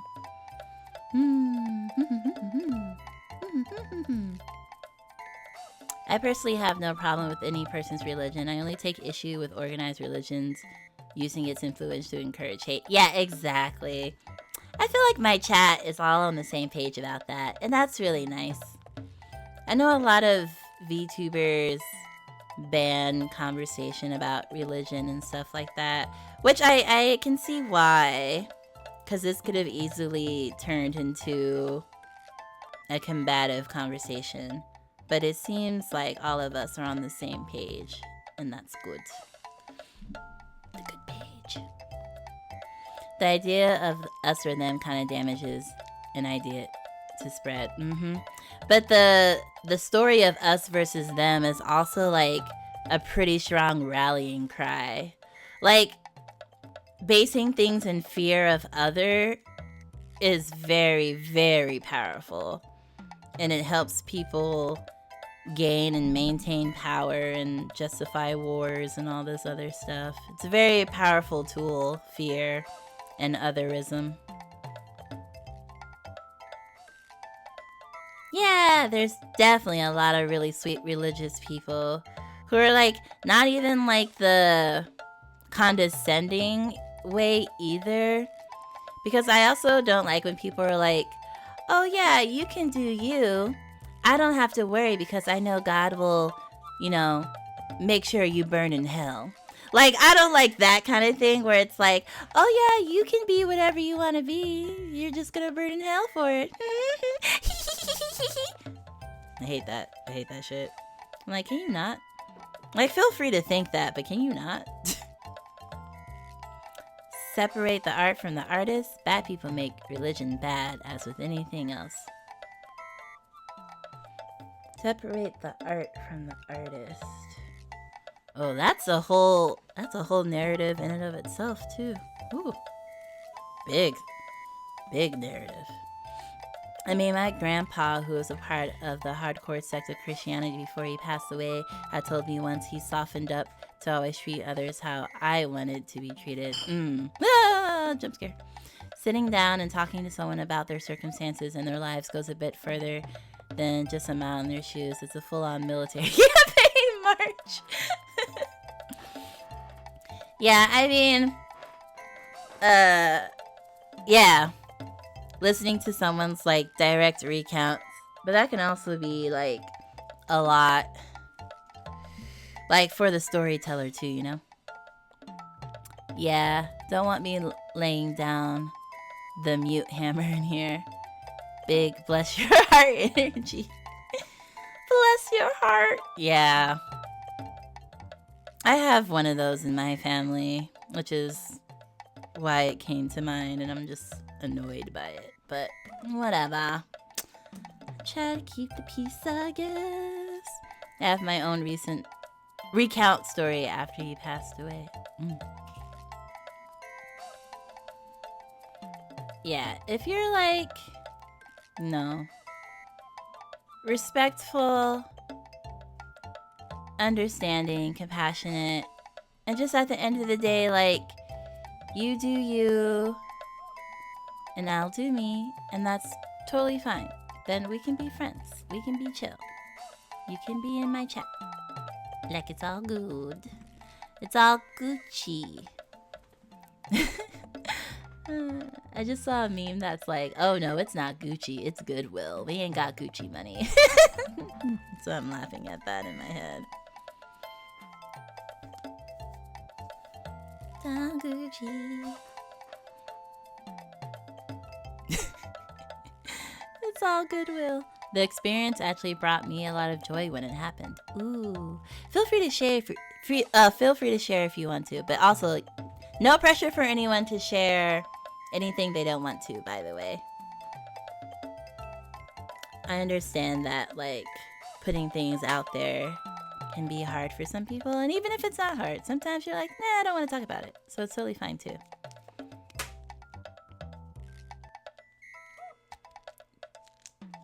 I love that. Right? It's all Goodwill. Okay. I am getting a little...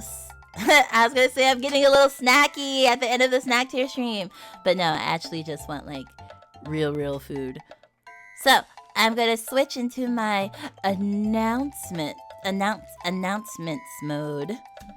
So, wait. Today is Saturday. So, next week, I got my schedule. Oh, here we go. I think religion is okay to talk about in communities when it doesn't promote hate towards other people or a group. Yeah, exactly. Only a critique of the ideas themselves. Oh, gotcha. That's like the separate the art from the artist, in the sense that, like, we can respectfully critique ideologies and not attack the person that believes them or follows them. As long as we're not preaching. As long as they're not preaching hate. I wouldn't. Like, trying to justify hate and disrespect under the banner of an ideology is not allowed in my community. Okay, so whenever he passed away, I had just gotten home from work. Because at the end of the day, too, real quick. Like, if you want to be disrespectful or hateful towards someone else, just leave. Just leave.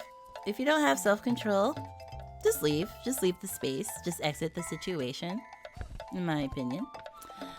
Okay, so whenever he passed away, I had just gotten home from work when I worked night shifts, so I got home around 4. It was about 5:30 a.m. whenever I got a call from my dad. Part 1. Okay, I will also say... Okay, next week we'll be returning back to Cowboy Times! We will be playing West of Loathing, Part 5 and Part 6. I feel like we must be over halfway through the game at this point, and then we still have the DLC that I already bought that we'll go through. He asked me, "Where are you?" And I said, "I'm home. Why?" Then he dropped the bombshell that your pawpaw passed away around 4:30 this morning. I started crying because I never got to say goodbye to him. Oh, I understand that. Like, sometimes if you have aging family members, you kind of get to say goodbye sometimes because sometimes, you know, there's some warning or there's a progression to it. But sometimes we don't get to say goodbye. Regarding being hateful, or you shall be forcefully exited. Yes, Mod will kick you out. We don't need that in here. So a couple days later, we had the service. We did his 21 gun salute. He was a Navy veteran. Oh, okay. I went to bed whenever I got home, and I started to dream.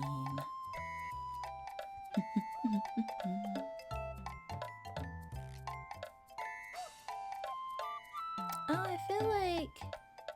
Oh, is the gun salute... I wonder if that's just for the Navy. It should also be for the Army, right? Probably. There's Army, Navy, and SEALs? It's a military thing. I was just thinking because my father recently passed and he was a veteran, but we didn't have a gun salute at his funeral, so I wonder what that's about.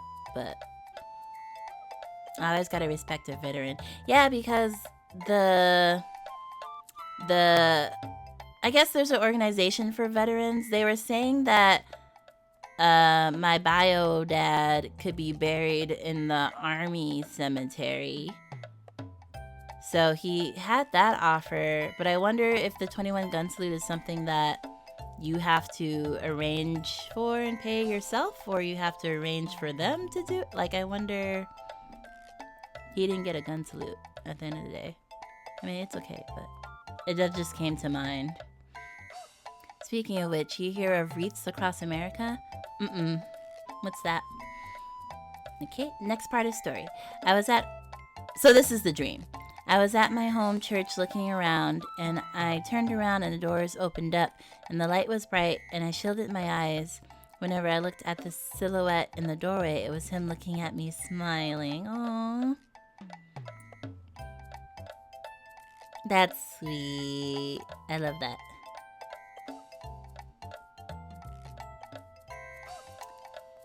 Oh, stream stickers.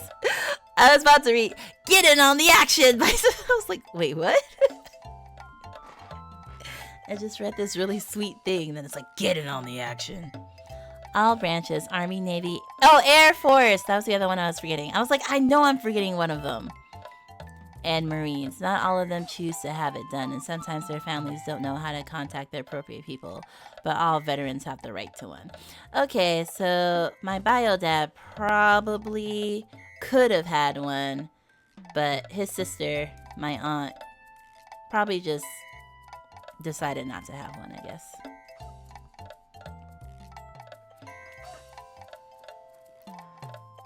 And we also ended up cremating him instead of burying him in the Army cemetery? Army No, cemetery is right. Or is there another word for that? Mm-hmm. Then we put some of his ashes in a glass rose.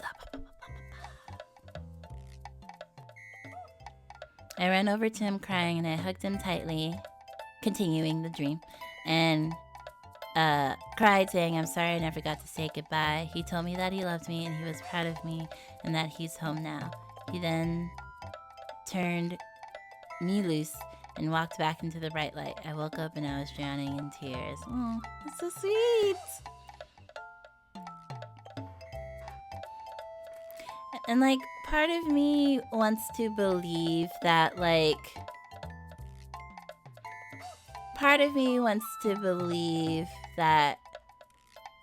even if we don't get to say goodbye, like, if Mama Lion, knock on wood, I mean, everyone's gonna die. So when Mama Lion dies, even if I don't get to like speak with her, me personally, if I don't get to speak with her, at least I know that she knows that I love her dearly. It'd be nice to be able to talk to her, of course. But I like to believe that even if she was taken very suddenly, that she knows that I love her so much.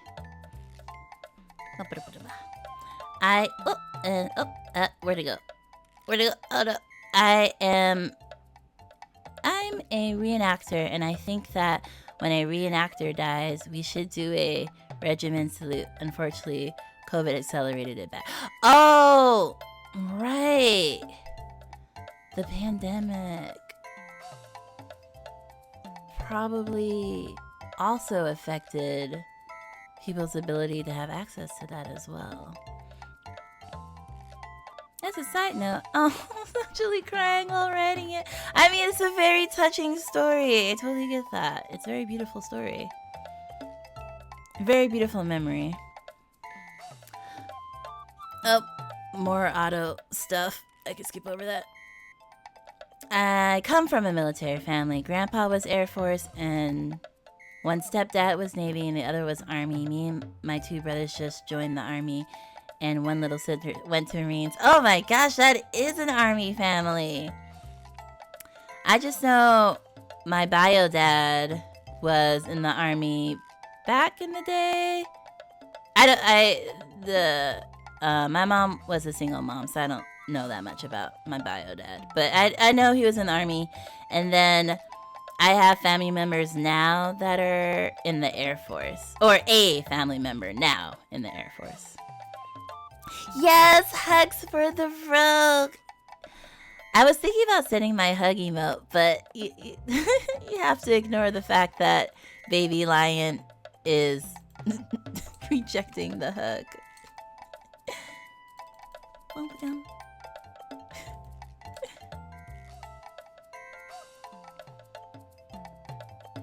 It's the only time I actually cry. Makes sense though. It's a very powerful memory. It's a powerful connection and relationship with your grandpa. Yeah, it's a little too smiley. Well, if you just don't squint and kind of blur your vision, you can imagine it's a more touching hug gif. Yeah. I served from the tail end of the first Gulf War till just before the second one started. Been out for a little over 20 years now. Yeah, I forgot you mentioned that you were from the original D&D days. Oh, and ads. Oh yeah, we have another 2 minutes. Another 2.5 minutes.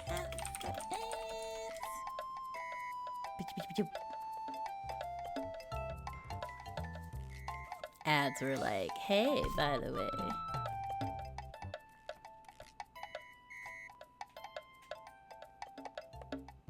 And ombe of them is for the Air Force. Appropriate! Oh my gosh. There's Air Force ads? Wow. It's like Twitch is listening in on our conversation. And it's like, give them the Air Force ads. Not that y'all could hear me say that joke.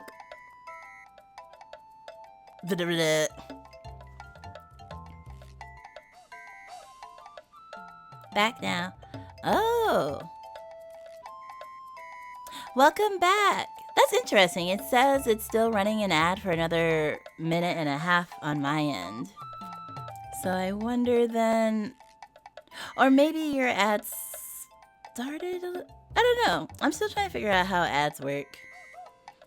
My entire family lineage was military dating back to the Revolutionary War. Holy moly! Yeah, that is quite a history. Woo! Woo! Listen, I'm so physically unfit. Oh gosh, being in the army. Like my nephew is in the Air Force, and him describing his exercise regimen and all he had to do, I was like, no, it makes me tired just hearing it. No. And I feel like being yelled at would just make me cry. I'm like, no. I'm just a delicate little lion, please. Go, America! Oh, yes. Some people got more ads than others. Once I got 3 ads and someone else got 5. Ah, jeez. I try to standardize it, but it has no control. Lemon over here is like, exercise? Nah, I'm good. Yeah, no, the only quote exercise I do is Beat Saber. That's about it. And even then, I couldn't do that for several hours every single day for several weeks. This is too much. No.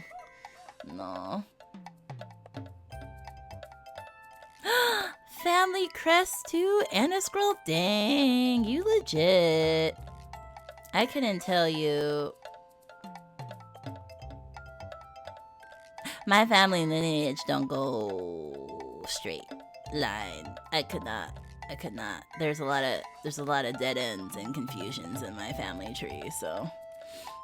I mean, Beat Saber is good cardio. I love it. I love it so much. I actually do want to stream some Beat Saber, but apparently you can't stream Beat Saber on Twitch without permissions, but you can stream it on YouTube because YouTube has a deal with the artists for people who stream Beat Saber, and they like pay the artist. So it's like built into YouTube that the artists get paid when someone plays their song on Beat Saber. So apparently Twitch doesn't have that. So if I ever do a Beat Saber stream, it'll have to be on YouTube. And also, because I am a Mac gamer, I'm not able to see chat while I'm in VR. So it'd have to be a little less chat engagement, unfortunately. But I'd probably be all sweaty and out of breath. So I probably wouldn't be as easy to chat anyway. But yeah, I love it. My family were even cavalry leaders in the Holy Roman Empire. Oh, that's not ancient history, but that's... Wait, is that ancient history? Holy Roman Empire? Is that like the Romans with the sandals and the togas? My grandmother once traced our family in the U.S. all the way back to a ship that came over 2 years before the Mayflower. Man, it's so cool when people know their shit like that. That's amazing. So we have here before the Pilgrims. I kind of wish I had the paperwork from that research. Yeah, I feel like I have... You know, I had a... Wait, is she still alive?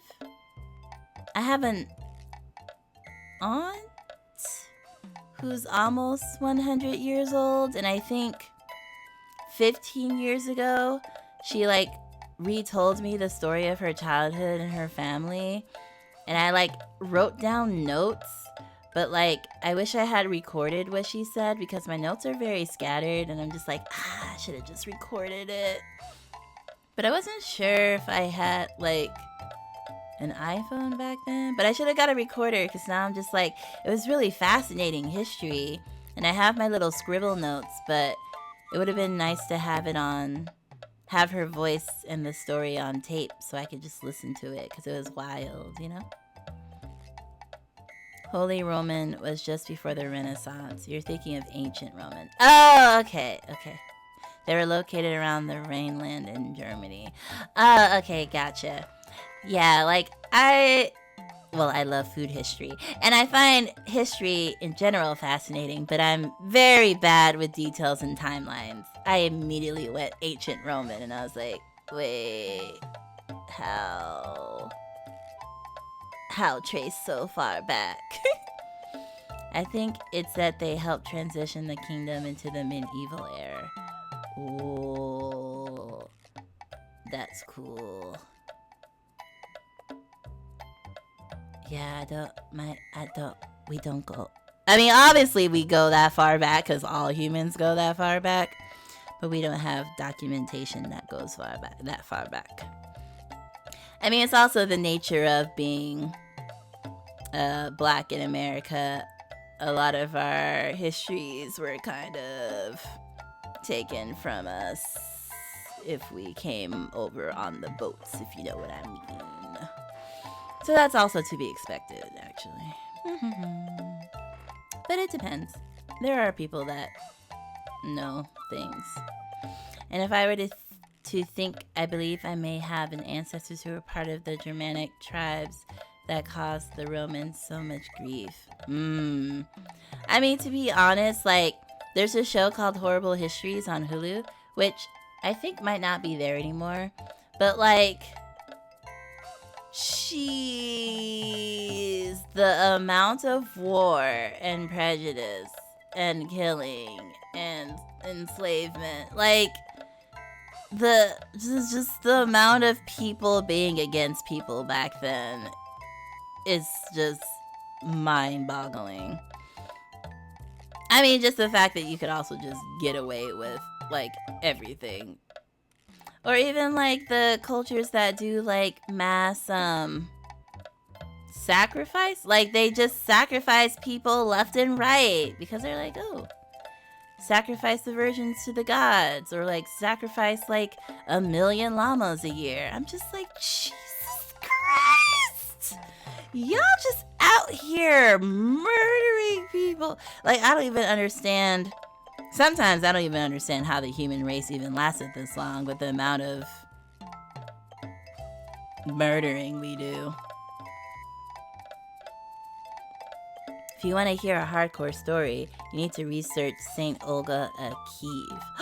That sounds like that was an episode in Horrible Histories. But Horrible Histories was also made for children, so it doesn't go into, like, I mean, it goes into the horribleness of history, but it's still sanitized in a way for children. But let me write that down. But also, Olga just might sound familiar to me. But Olga, it sounds familiar. But I'll look it up. She was a badass of history. Oh, like, what was her name? Joan of Arc was also a badass of history. I think it was Joan of Arc. She fought for, like, the French army, I think.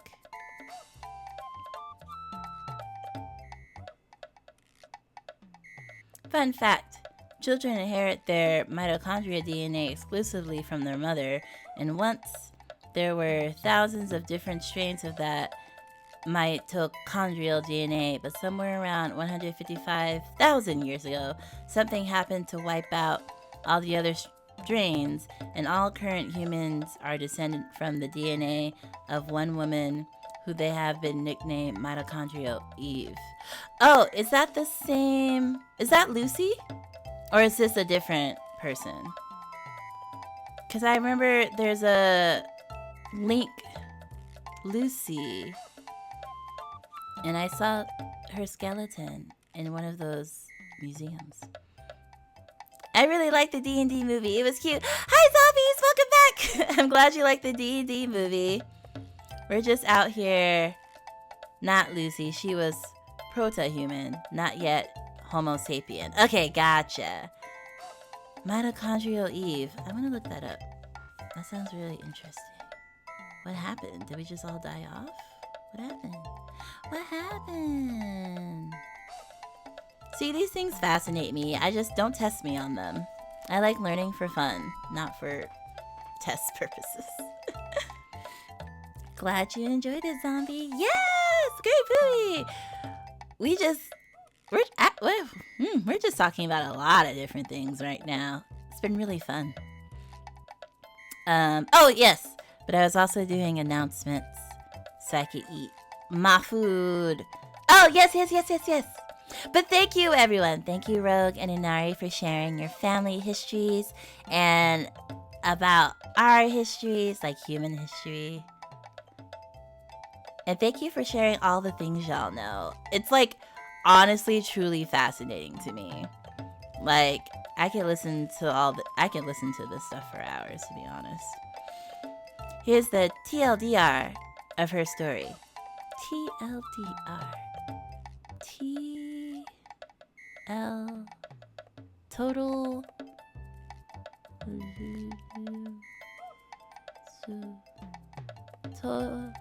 My brain!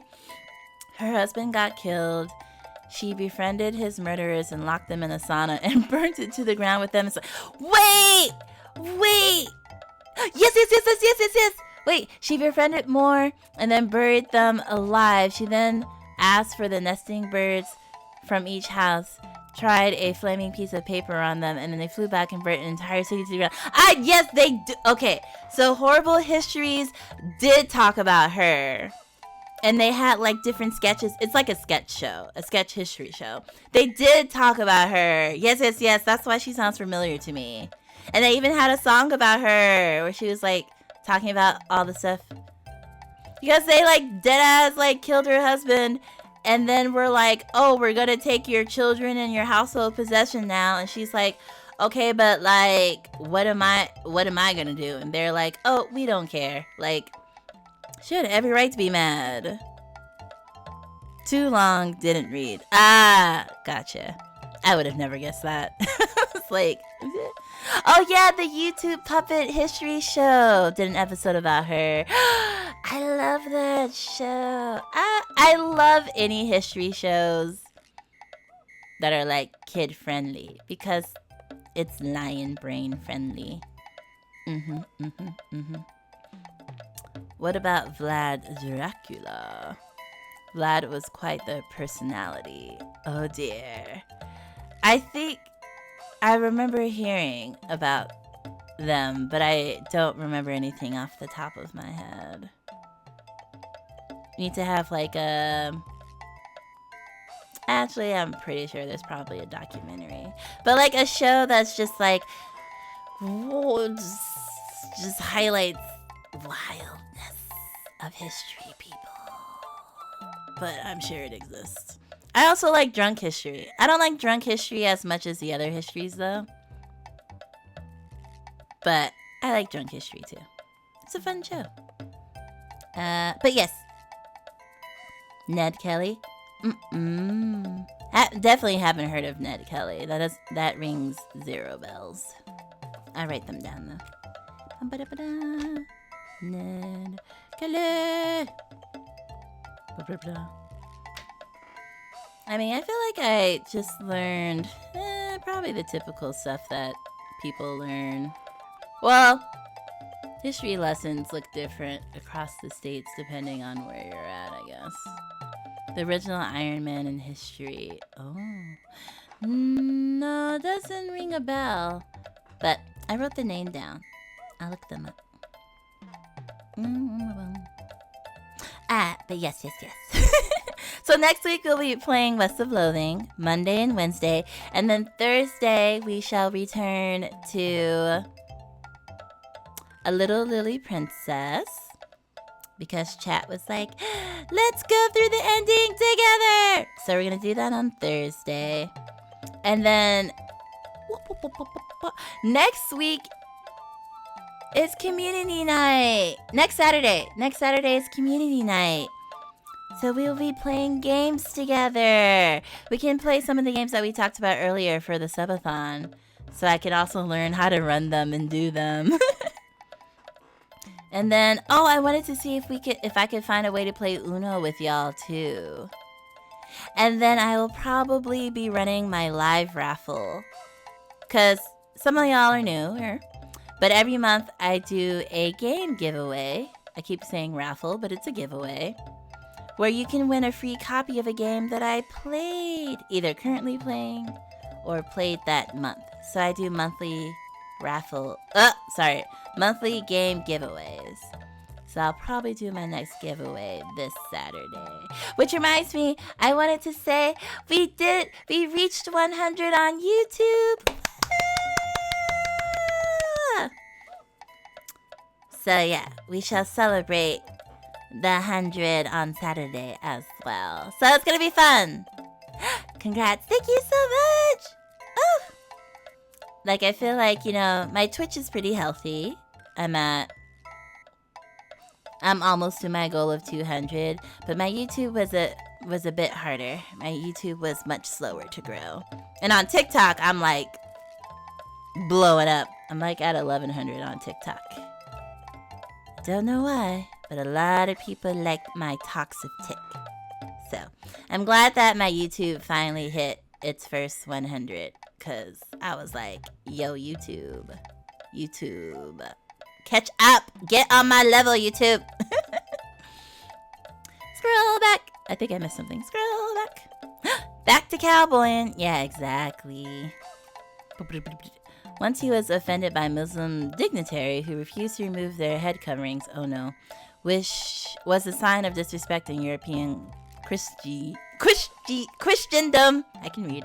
No, I can't read. Actually, I don't know why I lied. They explained that Muslims never remove their head coverings. Yeah, so it's like, I would be like, oh, okay, I get it, pass. You can leave it on. So he accommodated them by having their head coverings nailed to their heads so they would never come off by accident. Oh my jeez. This is the Ned Kelly guy, or this is someone else?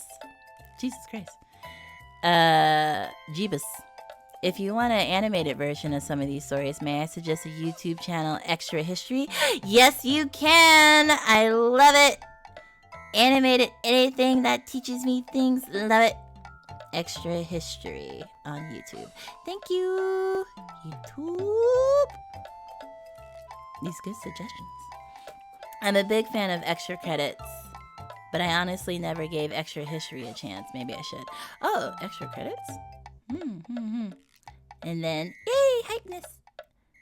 They talk about Ned Kelly in one of their video playlists. Okay, gotcha. Oh, and Dracula. Oh, Dracula was the one that... Okay, gotcha. I was like, well, dang, Iron Man. They had just talked about John Brown and Napoleon in Egypt. Oh, Egypt, that reminds me. There's a new documentary about... Wait, is it a documentary? No. A period piece? On Cleopatra on Netflix. Oh, a Netflix show on Cleopatra, and then there's the Queen Charlotte show on Hulu. I've been meaning to watch those too. And nailing the turbans on their head was Vlad Dracula. Got it. Yes, the actual historical Dracula did some pretty gruesome things. Ooh, I wonder why Dracula wasn't in Horrible Histories. Maybe it was out of their purview. But it sounds like something they definitely could have covered. Thank you for all the fun history stuff. I'm definitely going to look up all these names and extra history. So thank you for that. The Queen Charlotte show sounds like a nighttime talk show. Oh dear. I'm excited to watch it though. I just gotta, do it. I have no self-control. I'm a hardcore binger. So if I start something, I will not finish it. I will not stop until I finish it, I meant to say.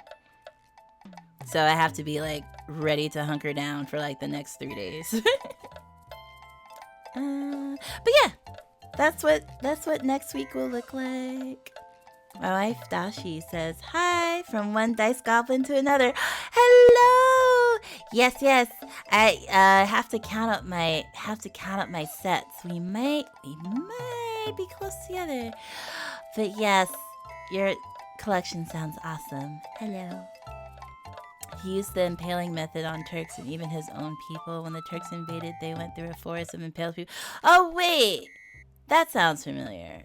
Someone else must have did that, too. Because it was like he killed 2,000 or 20,000, I don't remember how many zeros, of his own people and put the head on pikes, and then the army saw it and was like, nope, and then left. I feel like... Does Dracula have a different name? Because I feel like I would have remembered. Vlad the Impaler. Oh. Maybe they didn't call him Dracula, or maybe they did and I just forgot that they called him Dracula. But that was in the show. Oh, you know what? They probably called him... Yeah. That's probably why I didn't recognize him. But they definitely had a skit about that. Dracula was actually a title meaning son of the dragon. Ah, okay. Yeah. I think it was in Horrible Histories then. Yeah, that probably was in Horrible Histories and I just misremembered. Because I misremember everything. But yeah, I remember that part of the episode. Yeah, history is wild.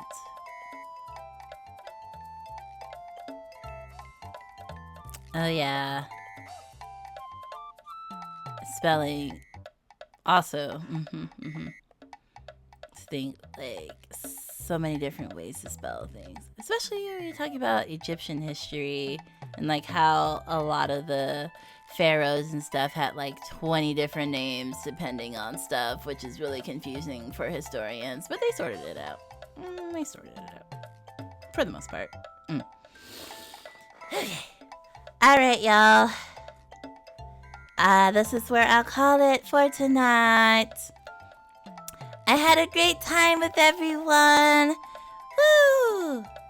Just Chatting stream and Chip Tier stream.